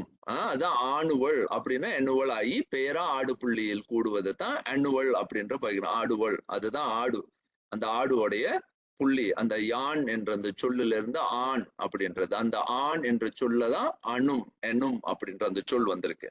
அடுத்தது மந்த். நேரடியாவே உங்களுக்கு தெரிஞ்சிடும். தம் தம் மாதம் என்றதுதான் மாதா. மாத அப்படின்ற அந்த இது மந்த் அப்படின்ற மந்தா மாயி அது மந்த் ஆயிடுச்சு. மந்த் அந்த அப்படின்றத சேர்த்துட்டாங்க. தானெல்லாம் பிறச்சார்பை மானித்தல் அப்படின்ற ஒரு பெருஞ்சொல் நம்ம கிட்ட இங்க இருக்கு. இதுல மாதம் என்ற சொல்லுக்கு புது சொல்லே நான் உங்களுக்கு சொல்லித்தரேன். மாத்தல், அதாவது மானித்தல் அப்படின்னா மெஷரிங். அது பாருங்க, மெஷர், மான்றது மெஷர். அப்ப தம் அப்படின்னா செல்ஃப், சைக்கிக் மெஷர்மெண்ட்ஸ் அங்க அது கொடுக்குது. நான் செல்ஃப் ரிலேஷன்ஸ் அது கொடுக்குது. அப்ப மாதம் அப்படின்றது மெஷர் செல்ஃப். அப்ப மெஷர் த சைக்கி இன் நான் செல்ஃப் ரிலேஷன். இதை பத்தி பிறகு ஆழமா பார்க்க போறோம், இந்த மந்த் என்பது எப்படி இந்த சொல்லோட வருது அப்படின்னு. அடுத்தது வீக். வீக்கம் வந்து தமிழர்களுடைய சொல், உங்களுக்கு தெரியும். அது வந்து எப்படி வருதுன்னு பார்ப்போம். வார்னா நேர் வடிவு, வாரம் கிழமை வரம்பு. இந்த வாரம் கிழமை வரம்பு அப்படின்றது தான் வார்க்காயி வேர்க் அப்படின்னாயி, வேர்க்குனா டு பேன் டு வீன், அது சுத்தி இருக்குது பாருங்க, ஒரு சுழற்சி கிடைக்குது. அந்த சுழற்சி அவங்களுக்கு எப்படி வருதுன்னு தெரியாது. அதுதான் வீக்காயி வீக், நேரியல்மை வளைப்பு. அப்படியே நேரா போயிட்டு இருக்கிறது. மாதத்தை எப்படி கல்குலேட் பண்றது? ஏன்னா மாதம் வந்து சுத்திரும் தெரியும், ஆனா வாரம் எப்படி சுத்துதுன்னு தெரியவே தெரியாது. அந்த சுழற்சிக்கு அவங்களுக்கு காரணமே தெரியாது. நமக்கு தான் தெரியும் அது ஏன் சுழற்சியில வருது அப்படின்னு. அடுத்தது வீக். அந்த வீக்ன்ற அந்த இதுதான் நான் முதல்ல சொல்லிட்டேன், டைரக்ட் ஷேப். அதுல வந்து அந்த பவுண்டரியை செட் பண்றது. ஒரு வாரம் 7 நாள் பிரிப்பது வந்து எளிதல்ல. இது வந்து முக்கியமான ஒரு இது. அடுத்த சொற்களை பார்ப்போம். அடுத்த சொல் வந்து டே. டே என்பது நம்மளுடைய தேவு. இப்பதான் தேவர்கள் அதெல்லாம் வந்து உங்களுக்கு தெரியும். தீ தேவு தேய், அது டே. டே அப்படின்னா ஒளி ஊட்டம். டே என்பதே ஃபயர், அதுதான் தீன்ற அந்த சொல்லுதான். அவங்ககிட்ட டேனா என்னன்னு கேளுங்க, அவங்களுக்கு தெரியுமான்னு எனக்கு தெரியல. ஆனா அவங்களுக்கு பொருள் அங்க இருக்கும். தேவு அப்படின்றது தேவு, இந்த தேவர் அதெல்லாம் அந்த வார்த்தையில இருந்து வருது. தீயினுடைய வெளிப்பாடுகள் இவங்கெல்லாம். அப்ப இவங்கெல்லாம் வந்து ஒரு வெளிச்சம், அந்த பொருளினுடைய சொல். அடுத்தது மினிட்ஸ். அப்ப மினிட்ஸ்ன்றது இமி நிமி, இதுலதான் நிமி. அந்த நிமிட்ல இருந்து நிமிட் அப்படின்றது மினிட் ஆகி நிமிட் குறிப்பு கால மானிப்பு. இதுதான் வந்து நம்மளுடைய தொல்காப்பியரனுடைய மிகப்பெரிய கொடை இங்க இருக்கு. பிறகு நான் இதை பத்தி பேசுறேன். தொல்காப்பியர் எவ்வளவு பெரிய கொடை இதுல செஞ்சிருக்காரு அப்படின்னு. இமி நிமி நிமிட். இந்த நிமிட் அப்படின்றது குறிப்பு கால மானிப்பு. அந்த மினிட் அப்படின்னா உள்ள இருக்கிற ஒரு அதாவது அதாவது சைட்ஸ் மெஷர்மெண்ட்ஸ் அப்படின்னு நான் இங்க சொல்லியிருக்கேன். சைட்ஸ் மெஷர்மெண்ட் இது வந்து ஈஸியா, அதாவது எளிதா கண்டு கொள்ளக்கூடிய ஒரு அருமையான ஒரு அறிவு. இந்த அறிவியல் வந்து மிக நுட்பம். என்னுடைய அகக்கால அறிவியல்ல இதை ரொம்ப ஆழமா இதை விளக்கியிருப்பேன். அடுத்தது ஹோரா.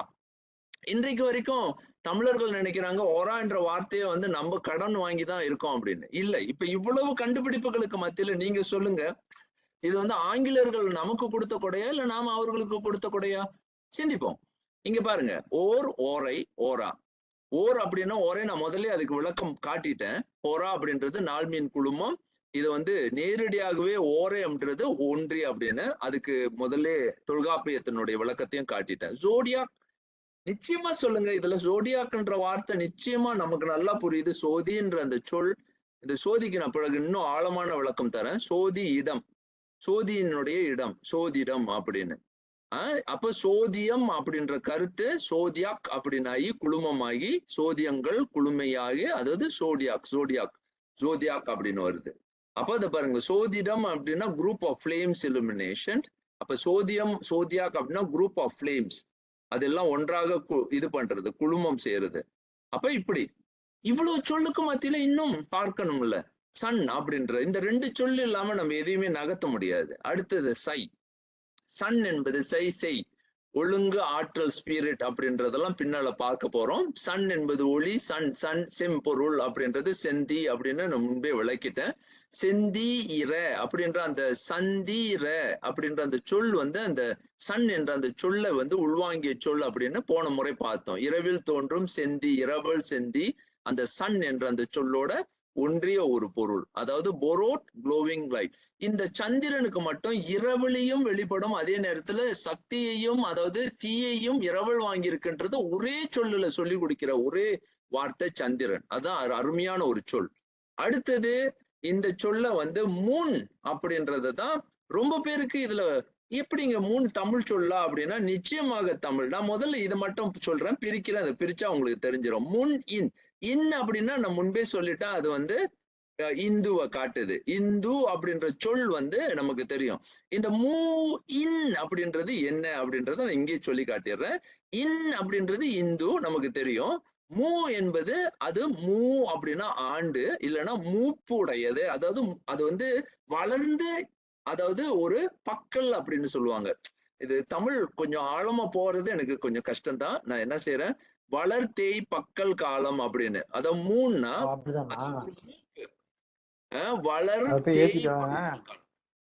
வளர்த்தேய் பக்கல் அப்படின்ற ஒரு கருத்து அங்க இருக்கு. அப்ப நம்ம வந்து என்ன பண்றோம் அப்படின்னா, வேலை செய்து சிவா வீடு பக்கத்து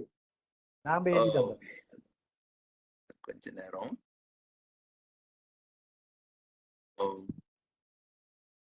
ஆக்டிவா இருக்கு. சரி, இப்போ மீண்டும் அந்த இதுக்கு போயிருவோம். ஒரு சின்ன கருத்து. அப்ப இங்க பாக்குறோம், முன் என்ற சொல்லுக்கு நமக்கு நன்றாக தெரியுது. முன் அப்படின்றத நம்ம பிரிக்கலாம், மூ இன் அப்படின்னு பிரிக்கலாம். மூன் அத சேர்த்துட்டாங்க, மூ இன் அப்படின்றது. அப்ப இங்க நீங்க பார்க்கும் பொழுது ஆண்டு தொல் தமிழ் சுமேரியம் அப்படின்ற அந்த கருத்தை நீங்க பாக்குறோம். தொல் தமிழ் சுமேரியத்துல மூணா ஆண்டு, அது அப்புறம் பிறகு அதை பார்க்கலாம். மூன்னு சொல்லுவாங்க. அப்போ மூப்பு அப்படின்றது, மூப்புன்ற அந்த சொல் பாருங்க, மூ அப்படின்னா மூப்பு. இதுக்கு நிறைய திருக்குறளை எடுத்து விளக்கலாம், நிறைய அதாவது நிறைய சொற்கள் இருக்கு. ஆனா மூ அப்படின்னா சுக்கில வெண்மதி அப்படின்ற ஒரு கருத்தும் இருக்கு.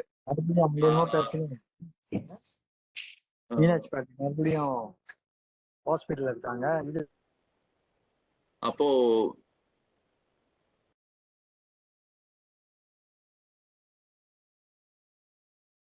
கொஞ்ச நேரம்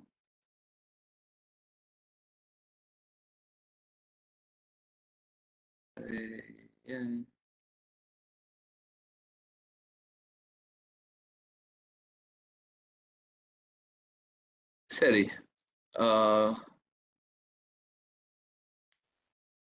சிவா திருச்சிற்றம்பலம்.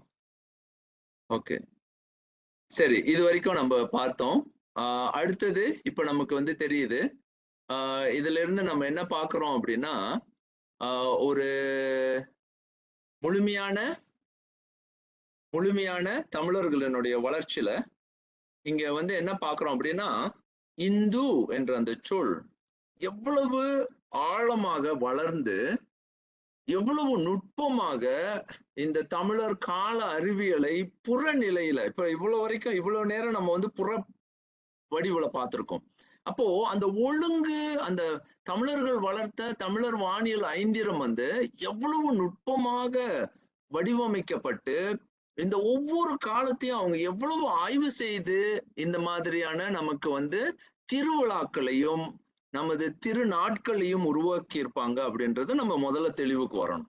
இப்ப நான் வந்து ஏன்னா ஒவ்வொரு திருவிழாக்கையும் விளக்க முடியும். அப்ப அதை விளக்கணும்னா இன்னொரு அதுக்கு பின்னால இருக்கக்கூடிய புற அறிவியலை சிந்திக்கும் பொழுது, அப்பா இவ்வளவு ஆழம் வச்சுதான் யோசிக்கிறாங்களா அவங்க வந்து அப்படின்னு நமக்கு ரொம்ப பெரிய வியப்பும் திகைப்பும் தான் இருக்கும்.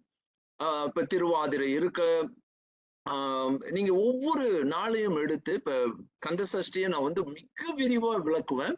அது போல தீபாவளி இருக்கட்டும், நமது வந்து தீபாவளி நாள், அதே மாதிரி பொங்கலுக்கும் வந்து ஒரு பெரிய நுட்பம் இருக்கு. அங்க பாத்தீங்கன்னா வடாயனம் தென்னாயனம் அந்த பெயர்ச்சியினுடைய நாளாகவும் இப்படி பல கார்த்திகை பெரும் கார்காலத்தினுடைய ஒரு பெரிய விளக்கம் அங்க இருக்கு. இப்படி ஒவ்வொன்றிலையும் நம்ம வந்து ஆடி பெருக்கு, ஆடியை பத்தி நிறைய பேசலாம். இதெல்லாம் வந்து தமிழர்களுக்கு வந்து அவ்வளவு பெரிய ஒரு விழுமியங்களாக, அதாவது இந்த வேர்ச்சுஸ்ன்னு சொல்லக்கூடிய விழுமியங்களாக கொடுத்திருக்கின்றார்கள் நமது தமிழர்கள். அப்ப அதுக்கு வந்து மிகப்பெரிய உழைப்பு இருக்கு. அப்போ ஒவ்வொன்றையும் வந்து ஒரு ஒழுங்காக கட்டமைச்சிருக்காங்க. அப்ப அந்த ஒழுங்கு வந்து நாம நினைக்கிற மாதிரி இன்று நேற்று உருவாக்கப்பட்டதில்லை. இதை வந்து நம்ம வாழ்க்கையில செயல்படுத்தினாலே வந்து எவ்வளவு பெரிய மாற்றங்களை நம்ம உள்ளத்துல கொண்டு வர முடியும் அப்படின்றதுக்கான ஒரு முயற்சி அக்காலத்திலே நடந்திருக்கு. அப்ப இதை வந்து ஏன்னா பின்பற்ற அந்த ஒழுங்கு தான் நிறைய பேருக்கு பிடிப்பதல்ல. இப்ப நோன்புகள் உதாரணத்திற்கு இப்ப நம்ம யாரும் நோன்புகள் எல்லாம் கடைபிடிக்கிறதே கிடையாது. அதெல்லாம் நமக்கு அந்நியமா போயிருச்சு. ஆனா இதுக்கெல்லாம் நிறைய நோன்புகள் விரதங்கள் இருக்கு. இதெல்லாம் நமக்கு பிடிக்க மாட்டேங்குது. ஏன்னா அது வந்து ஒழுங்கு. அந்த ஒழுங்கு கேக்குது பாருங்க. அந்த ஒழுங்கை நம்ம உடைக்கணும்னு தான் பாக்குறோம். நமக்கு ஒழுங்கு பிடிக்க மாட்டேங்குது. அப்போ அதனாலதான் தமிழர்களுடைய இந்த கட்டமைப்பு வந்து தமிழர்களே எதிர்க்கிறதுக்கு ஒரு காரணம் எதுக்கு வந்ததுன்னா இந்த ஒழுங்கு வேண்டாம் அப்படின்னு சொல்லாதான் வர்றாங்க. அவங்களுக்கு வந்து ஒழுக்கம் பிடிக்க மாட்டேங்குது. அதான் மீண்டும் சொல்றேன். அதாவது ஓரையும் நாளும் துறந்த ஒழுக்கம் கிளவோர் கிள்ளை அப்படின்னு சொல்றாரு. நீங்க திறந்துடாதீங்க. அதை வந்து உங்களுக்கு ஒழுக்கம் போயிரும். அந்த ஒழுக்கம் இல்லாமல் போயிருவீங்க அப்படின்னு தமிழரை எச்சரிக்கிறார். யாரு? தொல்காப்பியர். அப்ப இங்க நீங்க பாத்தீங்கன்னா இன்றைக்கு வந்து அந்த மரபை விட்டுதான் நம்ம விலகிறதுக்கு நம்ம வந்து அப்படி துடிக்கிறாங்க. ஏன் அது யார் செய்யறா அப்படின்னு நீங்க பெரும்பாலும் பாத்தீங்கன்னா சோம்பலே வாழ்க்கையா வச்சிருக்கிறவங்களுக்கு அது இன்னும் ரொம்ப சிறப்பு. ஏன்னா அவங்களுக்கு இந்த மாதிரியான விழுமியங்கள் அப்படின்னு சொல்லக்கூடிய அந்த வேர்ச்சுஸ் வந்து அவங்களுக்கு பிடிக்காது. அப்போ அந்த அந்த கருத்தை நீங்க நல்லா உள்வாங்கிக்கணும். பிறகு நம்ம இது எவ்வளவு ஆழம்னு பார்க்க போறோம். இன்னும் பார்க்க போறோம். இது முடியல. சரி, அடுத்தது இப்ப நம்ம எங்க வந்துட்டோம்? இங்க வந்து நிக்கிறோம். மீண்டும் அதே கருத்துக்கு வந்து நிக்கிறோம். இங்க பார்க்கும் பொழுது இப்ப புறவியலை ஆழமாக பார்த்தாலும் பாருங்க எத்தனை முறை பார்க்கிறோம்? 3 முறையே பார்த்தோம். வெவ்வேறு கோணங்கள்ல ஆழம் வந்து உள்ளே நுழைந்து கொண்டே இருக்கு. இப்ப அடுத்த நிலையில ஒரு ஒரு முறையில இங்க பார்த்துருவோம். அதாவது நீங்க பார்த்தீங்கன்னா இந்த அண்டமும் பிண்டமும் இப்போ அண்டத்துக்கு வரும். இப்போ இதுல என்ன பார்க்கிறோம் அப்படின்னா இங்கே இந்துவின் வாழ்வியல சிவசக்தி அறிவியல் இங்கே அறிமுகமாகின்றது. எப்படி அப்படின்றத நீங்க பார்க்கணும். அதாவது ஆதிபகவன் ஒருமையில் இருமையாய், the divider of primal energy, duality in oneness அப்படின்றது. அப்ப சூரிய கலையை சிவம் அதாவது சிவனாகவும், அதாவது சந்திரக்கலையை சக்தி வடிவாகவும் பார்க்கின்றார்கள். ஏன் இந்த இந்த கட்டமைப்பு அமைக்கப்படுறதுல இரு நிலைகளை அதாவது விளக்கப்பட வேண்டிய ஒரு கட்டாயம் இருக்கு.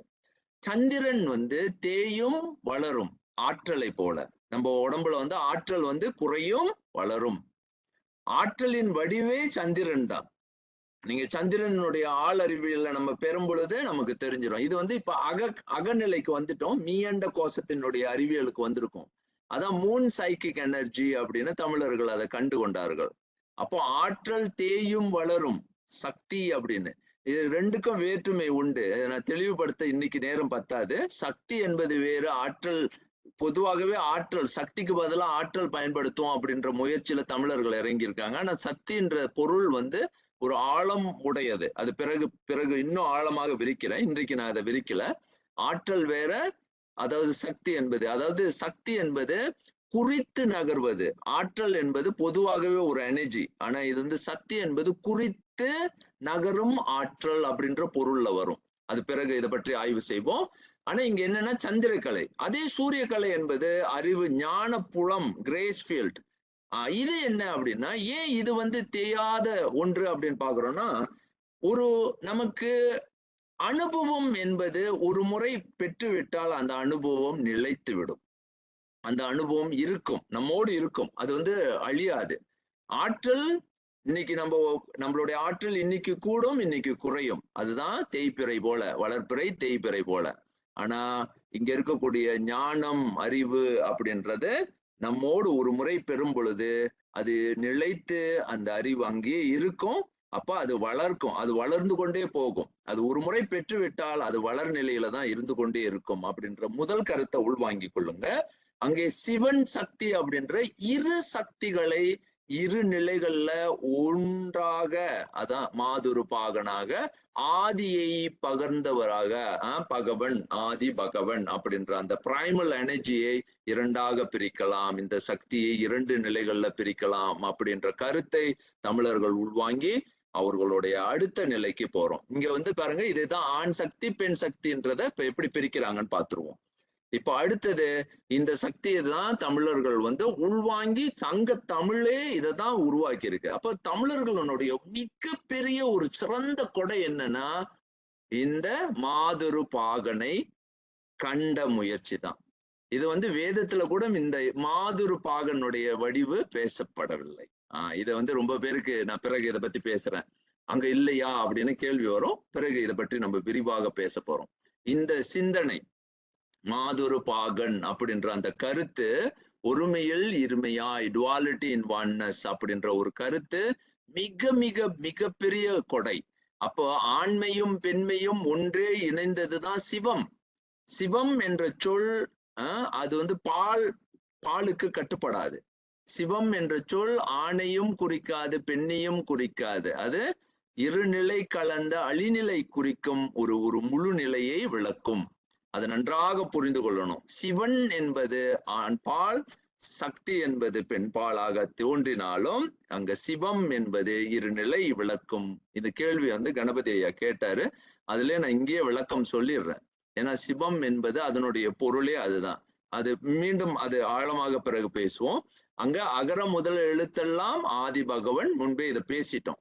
ஆதி பகவன் என்பது பகுத்து நிற்பவன், ஆதி சக்தியை பகுத்து நிற்பவன் இறைவன் அப்படின்ற அந்த பொருளே இங்க வெளிப்பட்டு நிக்குது. அடுத்தது இங்க பாத்தீங்கன்னா பெருந்தேவனார் அகநானூற்றுலயும் அதே தான் சொல்றாரு. ஊந்தது ஏரே சேர்ந்தோள் உமையே அப்படின்னு பிரித்து காட்டுறாரு. ரெண்டும் அங்க அம்மையப்பர் தான் நம்மளுடைய மூல நிலை. சிவசக்தி நாதம் விந்து ஒன்றின் ஒன்றாய் பவம் வந்தரும் அப்படின்னு சொல்றாரு சிவஞான சித்தி. இங்க நஞ்சுண்ட நீலமேனி சிவனார் மாதுரு பாகனாக திகழ்கின்றார் என்பதனை 500 நீலமேனி வாழிழை பாகத்து ஒருவன் அப்படின்ற அழகான ஒரு சொல்லோட பயன்படுத்துறாரு. பெருந்தேவனார் புறநானூற்று கடவுள் வாழ்த்துலயும் பெண்ணுரு ஒரு திறனாகி நின்று அவ்வொரு தன்னுள் அடக்கி கறக்கினும் கறக்கும், ரெண்டு நிலையும் விளக்கி பேசுற அந்த ஒரு தமிழ் மரபே அப்படிதான் நிக்குது. அப்ப இருநிலை கருத்தை கொண்டு வராங்க. இது முன்பே பேசினது, ஆனா இதை மீண்டும் நான் வலியுறுத்தி சொல்றேன். இப்ப சந்திரக்கலை சூரியக்கலை அப்படின்றதுக்கு ஏன் இது ரெண்டு அப்படின்னும் பொழுது இங்கதான் ஸ்பிளிட் பிரெயின் தியரிக்கு வந்துடுறோம். இந்துவியலில் சிவசக்தி அறிவியல், the science of Shivashakti in Hinduism அப்படின்ற கருத்து. Nobel prize in physiology of medicine award 1981 Nobel prize வாங்கியவர் ரோஜர் டபிள்யூ ஸ்பெரி.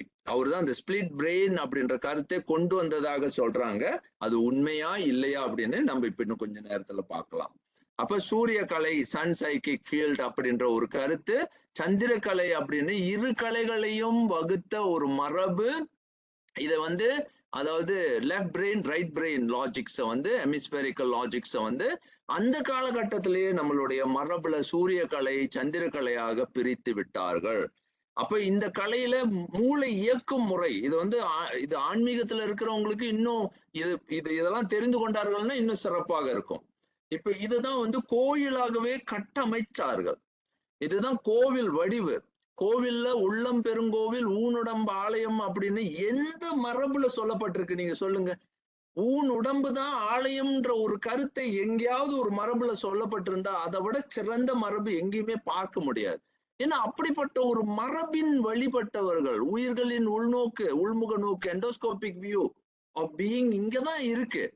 அததான் வந்து புறநிலையில ஆகம மரபாக வளர்த்தார்கள் தமிழர்கள். தமிழர்கள் வந்து ஏன் அதான் ஆகமத்துக்கு ஒரு சிறப்பு இருக்கு. இது வேதங்கள்ல பேசப்படல. யாவும் வேதங்கள்ல இருக்கா அப்படின்னா வேதங்கள்ல வேற அணுகுமுறை.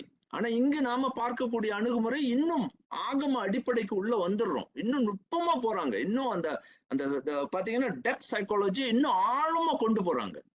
அப்போ இங்க பாத்தீங்கன்னா கோவிலையே வந்து நம்மளுடைய ஒரு வடிவாக்கமாக கொண்டு வரும். அங்கதான் வந்து நம்மளுடைய உள்முக நோக்கு எப்படி கொண்டு போகிறது, உள்ளத்திற்கு எப்படி என்னுடைய சிவ பரம்பொருளை அங்க இறைவனாக இருக்கக்கூடிய அந்த உத்தமனை எப்படி நான் உணர்வது அப்படின்ற அந்த கரு பொருள் தான் இங்க.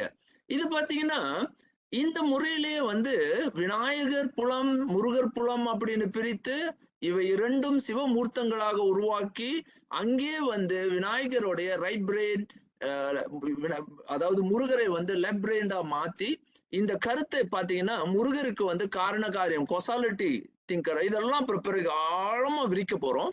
ஆராய்ச்சி அவர் வந்து ஆய்வு செய்வார். அதனாலதான் வந்து பாத்தீங்கன்னா மயில் மேல ஏறி சுத்தி உலகத்தை சுத்தி வருவார். இவர் அம்மையப்பரை சுத்தி தன்னுடைய அதாவது சிங்க்ரோனிசிட்டி அப்படின்னு சொல்லுவாங்க, இமேஜினேஷன், ஞாபகம், குவிப்பு சக்தி, ஒருங்கிணை, ஏன் விநாயகரை முன்னெடுத்து செய்கின்றோம், இதற்கு எல்லா விளக்கமும் இங்க வந்துடும். அப்ப சந்திரக்கலையை தூண்டும் பொழுது ஏன் விநாயகரை முதல்ல எடுக்கிறோம் அப்படின்றதுக்கு காரணம் தெரிஞ்சிடும் நமக்கு. இதெல்லாம் என்ன விளக்கம், ஏன் கோவில் கட்டமைப்புகள் ஏன் இப்படி அமைக்கப்பட்டிருக்கு, ஏன் அமைப்புல விநாயகர் முருகரை அங்க வந்து முதல்ல அமைத்து அங்கே கருவறையை சுற்றும் பொழுது அதற்கு முன்பாகவே பாத்தீங்கன்னா 2 நிலைகள்ல இந்த கோவில் கட்டமைப்பு இப்படி அமைக்கப்படுகின்றது அப்படின்னு. அதாவது இரு பிரெயின், அதாவது இங்க பாத்தீங்க அப்படின்னு சொன்னா ஆலிசெங்டம் டெய்டி சிவலிங்கா அப்படின்ற அந்த கருத்தே வந்து இதுல முக்கியமான இதுல சொல்லியிருக்கேன். ஆகம கோயில் அறிவியல் உயிர்களின் உயல் உண்மையை, எக்ஸிஸ்டென்ஷியலிசம், கோயில் உல நுதல் உந்துதலின் டெம்பிள் சைக்காலஜிக்கல் ப்ரொஜெக்ஷன். இதுதான் temple psychological projection. Temple able to bring the depth psychology into being. ஒரு கோவில் ஒரு மனிதனுடைய உள் ஆளறிவியலை கொண்டு வரும். இது பிறகு இன்னும் ஆழமாக சிந்திக்கவிருக்கிறோம். அதுக்கு மேல வழி ஆராய உதவும் ஓர் உள்ளுரை உளமானி அப்படின்ற ஒரு இன்னொரு சொல்ல நான் பயன்படுத்துறேன், இன்ட்ரின்சிக் சைக்கோமெட்ரிக். இது எப்படி நடக்குது அப்படின்னு இன்னும் ஆழமா ஆய்வு செய்யும் பொழுது ஒரு பெரிய அறிவியல், தமிழருடைய அறிவியல் வந்து எங்க போய் நிற்கும் அப்படின்னா உலகத்தையே விஞ்சி, உலக அறிவியல்ல இவ்வளவு விஞ்சி நிற்கக்கூடிய ஆற்றல் தமிழர்களிடையே இருந்திருக்கு அப்படின்றத நம்ம பார்க்கலாம். அப்ப இங்க நீங்க பாத்தீங்கன்னா யாருக்கு, அதான் நான் சொன்னேன், டெம்பிளுக்கு, அதாவது கோவிலுக்கு 2 நோபல் பிரைஸ் கிடைச்சிருக்கு. ஒன்று இப்ப நீங்க பாத்தீங்க இவருக்கு கிடைச்ச இந்த ரோஜர்ஸ் பெரியோடைய அடிப்படையை தமிழர் முன்னோர்கள் அந்த காலத்திலேயே அக்காலத்திலேயே இந்த சிந்தனையின் அடிப்படையில் சித்த மரபாக இருக்கட்டும், தமிழர் ஆகம மரபாக இருக்கட்டும், இதுதான் வந்து வலியுறுத்தி பேசப்பட்ட ஒரு அறிவியலாக இருக்கு. இது அறிவியல்னு நீங்க அறிவியலோட சிந்திக்க மட்டும் இல்லை, இது வந்து அதாவது செயல்முறையில செயலாக்கம் செய்யும் வழிமுறைகளையும் கண்டவர்கள் தமிழர்கள். இது எப்படி செயல்முறைப்படுத்துவது, இதை எப்படி உள்வாங்குவது, இந்த அறிவியலை எப்படி நம் உள்ளுக்கு கொண்டு வருவது, அந்த பகுத்தறிவு சிந்தனை, தருக்கம், கணிதம், ஆராய்ச்சி, அதுதான் முருக பரம்பொருள். விநாயக பரம்பொருளினுடைய அடுத்த நிலை நமக்கு தெரியும். அவ்வளவு நுட்பம் அவர் இன்றி அந்த அந்த செயல் தொடக்கமே இல்லை. அதனாலதான் இந்த இந்த இந்த அறிவியல் கற்பனை, ஞாபகம், குவிப்பு சக்தி, ஒருங்கிணை, இந்த சினர்ஜின்னு சொல்லக்கூடிய சிங்க்ரோனோசிட்டி, இமேஜினேஷன், மெமரி, சிந்தசைசிங் திங்கிங், இதெல்லாம் வந்தாதான் ஒரு மனிதன் எதையும் எடுக்க முடியும். மெமரியே இல்லை, அவன் மெமரியே போய் அதை அக்சஸ் பண்ண முடியல, ஞாபகமே உள்ள வரலன்னா அவன் என்ன உண்மையை, அதாவது ஒரு காரியத்தை தொடங்க முடியும். இப்படி ஒரு ஒரு உண்மையையும் அவ்வளவு நுட்பமாக தமிழர்கள் கொண்டு வந்தார்கள். இதுக்கு ஒரு சுருக்கமாக இன்னொரு ஒரு இதுல இன்னொரு அறிவியலை புகுத்துறேன். இங்க பாருங்க, போன முறை வந்து நம்ம அந்த மூச்சு கலையை வைத்துதான் வந்து பிரித்தார்கள் வளம் இடம் அப்படின்னு சொன்னேன். இது நிச்சயமாக சித்த மரபு தெரிந்தவர்கள், இந்த வாரசரம் சர அறிவியல் நன்றாக உடையவர்களுக்கு இந்த அறிவியல் வந்து ஒரு தெளிவு. ஆனா இங்க நீங்க கவனிக்க வேண்டியது ஒரு முக்கியமான நுட்பம் இருக்கு. 7 நாள் சுழற்சி அப்படின்றது இதுல இருக்குன்னு சொன்னேன். அதோட முடித்துட்டேன். ஏன்னா இன்றைக்கு ஒரு பெரிய நுட்பத்தை இதுல காட்டுறேன் பாருங்க. திங்கள் இங்க பாருங்க, இடம் சந்திரகலை. அடுத்தது அறிவன் வெனஸ்டே, அதாவது புதன் அப்படின்னு நம்ம டேல பார்க்க முடியாது, தமிழ்ல சொன்னாதான் புரியும். திங்கள் சந்திரன், அறிவன் சந்திரகலை, வெள்ளி சந்திரன், சரியா? இங்க பாருங்க செவ்வாய் சூரியன், வெள்ளி காரி சனி சூரியன், ஞாயிறு சூரியன், வியாழன் இல்ல, ரெண்டு பக்கமும் இருக்கு. இது இது இது வந்து ஒரு பெரிய ஆய்வாகவே நான் செய்தேன். இப்ப பாருங்க இப்ப என்ன நடக்குதுன்னு. இப்போ புரியும் ஒரு சில விஷயங்கள். இப்போ ஏன் வந்து பெண் கிரகம் ஆண் கிரகம் இருக்கு அப்படின்றது இப்போ உங்களுக்கு புரிதல் வரும். இப்ப அதாவது கிரகங்கள் கோள்களை வந்து ஏன் ஆணாக பெண்ணாக எப்படி பகுத்தார்கள்? சில பேர் அதாவது கேலி பண்ணுவாங்க. இவங்களுக்கு பாருங்க, கோள்களுக்கு எல்லாம் பெண்ணு ஆணுன்னு எல்லாம் வைக்கிறாங்க, இவங்களுக்கு எப்படி இதெல்லாம் போய் தெரியுது? அப்ப தமிழர்களை இழிவுபடுத்துறதுக்கு இது ஒரு காரணமா இருக்கும். ஏன்னா அவங்களுக்கு ஆய்வு தெரியாது, இது எங்கிருந்து வருது அப்படின்னு. அப்ப இது பாருங்க, ஏன் அது வந்து பெண் கோள் அதாவது கிரகமாக இருக்கின்றது. இத பாருங்க, இது ஆண், இது பெண், இது அலி ஹெமோப்ரோடைட், அது ரெண்டுமே இருக்கு. ஏன் இத பாருங்க, இங்க தேய்பிறையும் வளர்பிறையிலையும் அது மாறும். அப்போ எவ்வளவு ஆழமான ஒரு அறிவியல் பின்புலத்தோடு இதெல்லாம் எடுக்கப்படுகின்றன அப்படின்றது நமக்கு முதல்ல புரியணும். அப்ப ஏன் வந்து வெள்ளி வந்து பெண் அப்படின்னு சொல்றாங்க, ஏன் வந்து சேட்டன் ஆண்னு சொல்றாங்க, இது ஏன் ஆண்னு சொல்றாங்க அப்படின்றதெல்லாம் புரியும். அதே போல இது ஒவ்வொன்றையும் அவங்க பகுக்கும் பொழுது ஒரு அறிவியல் பின்புலத்தோட பகுக்கின்றார்கள். இங்க வெளியே இருக்கிறவங்க ஜோதிடரை பார்த்து இது என்ன, எப்படிங்க நீங்க இதெல்லாம் சொல்லிட்டு இருக்கீங்கன்னு. அப்ப இதை வைத்து நான் இன்னொரு கருத்தும் சொல்றேன். ஜோதிடம் நன்றாக வருபவர்களுக்கு புரிபவர்களுக்கு இதுல ஒரு இன்னொரு கருத்துன்னு சொல்றேன். அப்போ ஒரு குழந்தை பிறக்கும் பொழுது பார்க்காமலே அந்த குழந்தையினுடைய காலத்தை கணிப்பவர்கள் எப்படி இந்த குழந்தை பெண் குழந்தை ஆண் குழந்தைன்னு கண்டுபிடிக்க முடியும்ன்றதுக்கு இதுலதான் உண்மையே இருக்கு. அந்த குழந்தை ஆனா பெண்ணான்னு உடனே சொல்லிடலாம். அப்ப இந்த மாதிரியான நுட்பங்களை எப்படி அவர்கள் வந்து செய்ய முடியுது அப்படின்றதுக்கு பின்புலங்கள் இருக்கு, எல்லாமே பின்புலம் இருக்கு, அதுக்கு ஒரு அறிவியல் இருக்கு. அவங்க வந்து எப்படி இந்த மாதிரியான கணிப்பு முறைகள்லாம் அவங்க செய்யறாங்க அப்படின்றதுக்கு அடிப்படைகள் இருக்கு. அப்ப இதுல பாக்குறீங்க பாருங்க. இப்ப இன்னொரு காரணமும் சொல்றேன், ஏன் வந்து இவர் குருவா இருக்காரு அப்படின்னா, இவர் வந்து பெண்ணிலையும் சேரல ஆணிலையும் சேரல, அழிநிலை. அதனாலதான். அப்ப பெரும்பாலும் நீங்க பாத்தீங்கன்னா வியாழன் தட்சிணாமூர்த்திக்கு உரிய நாளாக வழிபடும் ஒரு நாளாக ஏன் குறித்து அது குரு அப்படின்னு சொல்றாங்க. ஆனா வியாழனை குறிக்கிறது அப்படின்றதுக்கு காரணம் என்னன்னா, அந்த குணங்களை கொண்டு வெளிப்படுவதனால. அங்கு இவர்கள் எல்லாமே இறைவனாக பார்ப்பதில்ல, நம்மளுடைய கோள்களை தான். இப்ப சூரியனை வழிபடும் பொழுது அங்கே யாரை பார்க்கிறோம், ஆதி சக்தியை பார்க்கிறோம், ஆதி சிவனினுடைய வெளிப்பாடாக பார்க்கின்றோம். ஒரு கல்லை வழிபடும் போது நம்ம என்ன செய்யறோம், அங்கே இறைவன் வெளிப்பட்டு நிற்கின்றார் அப்படின்னு சொல்றோம். அப்ப கல்லின் உள்ளே இறைவன் இருக்கின்றார். அதெல்லாம் சுட்ட சட்டி கரிச்சுவை அறியுமோ அப்படின்னு கேட்பாரு. அப்போ நீங்க நல்லா பாத்தீங்கன்னா முதல்ல நம்ம புரிந்து கொள்ள வேண்டியது, அங்கே கல்லு நட்ட கல்லும் பேசுமோ, பேசாது, நிச்சயமாக பேசாது, அது நல்லா தெரியும். ஆனா அந்த கல்லின் உள்ளே என்ன இருக்கு பொருள், அந்த பொருள் தான் நம்ம எப்படி உணர்றோம், அந்த கருத்துக்கு முதல்ல வரணும் அப்படின்னு சொல்லி அடுத்த அடுத்த இதுல வந்து உங்களுக்கு ஒரே ஒரு இதை முடித்து இதோட முடிச்சிடுறேன். சரி, இவ்வளவு செய்த தமிழர்கள் அதாவது இந்துவியல் கண்டுபிடித்த இந்த தமிழர்களினுடைய ஒரு நுட்பத்துல ஐந்திர அறிவியல் அப்படின்ற ஒரு அறிவியல் இருக்கு. இந்த பென்தாடிக் சயின்ஸ் அப்படின்ற ஒரு நுட்பத்தை நான் உங்களுக்கு விளக்க போறேன். அடுத்த பகுதியில இதைதான் விளக்க போறேன். ஆகம ஐங்கலை அறிவு அப்படின்ற ஒரு அறிவு இருந்திருக்கு, அது பிண்டகோசத்தை பேசுகின்ற ஒரு அறிவியல். தமிழர் வானியல் ஐந்திரம் பஞ்சாங்கம் அப்படின்ற ஒரு பஞ்சாங்க முறை இருந்திருக்கு, இது வந்து மீயண்ட கோஷத்தை விளக்கும் ஒரு அறிவியல். இது இரண்டையும் இணைக்கக்கூடிய ஒரு அறிவியல் இருந்தால்தான் இணைக்க முடியும். அதாவது அண்டத்தை பிண்டத்திற்கு கொண்டு வரும் ஒரு முறை இருக்க வேண்டும், பிண்டத்தை அண்டத்திற்கு எப்படி கொண்டு போகக்கூடிய ஒரு வழிமுறை இருக்கணும். அதற்கு ஒரு பாலமாக ஒரு தொடர் முறை, அந்த தொடர்பை உருவாக்கக்கூடிய ஆற்றல் மிக்க ஒரு அறிவியலை தமிழர்கள் எப்படி இது தமிழர்களினுடைய கொடை. உலகத்திலேயே மீண்டும் சொல்றேன், இது வடநாட்டிலையும் கண்டுபிடிக்கப்படல, இதனுடைய அறிவியலும் வளர்க்கப்படல. முழுக்க முழுக்க தென்னாட்டினுடைய பெரும் கொடை இங்குதான். இதுதான் ஜோதிடத்தை எவ்வாறு ஆழமாக கணித்து நம்மளுடைய முன்னோர்கள் உள்ளே செலுத்த முடியும் அப்படின்னு ஜோதிடத்தினுடைய உட்கரு இதுதான். ஆகம ஐம்புல் பஞ்ச பட்சி புலம் அப்படின்றது.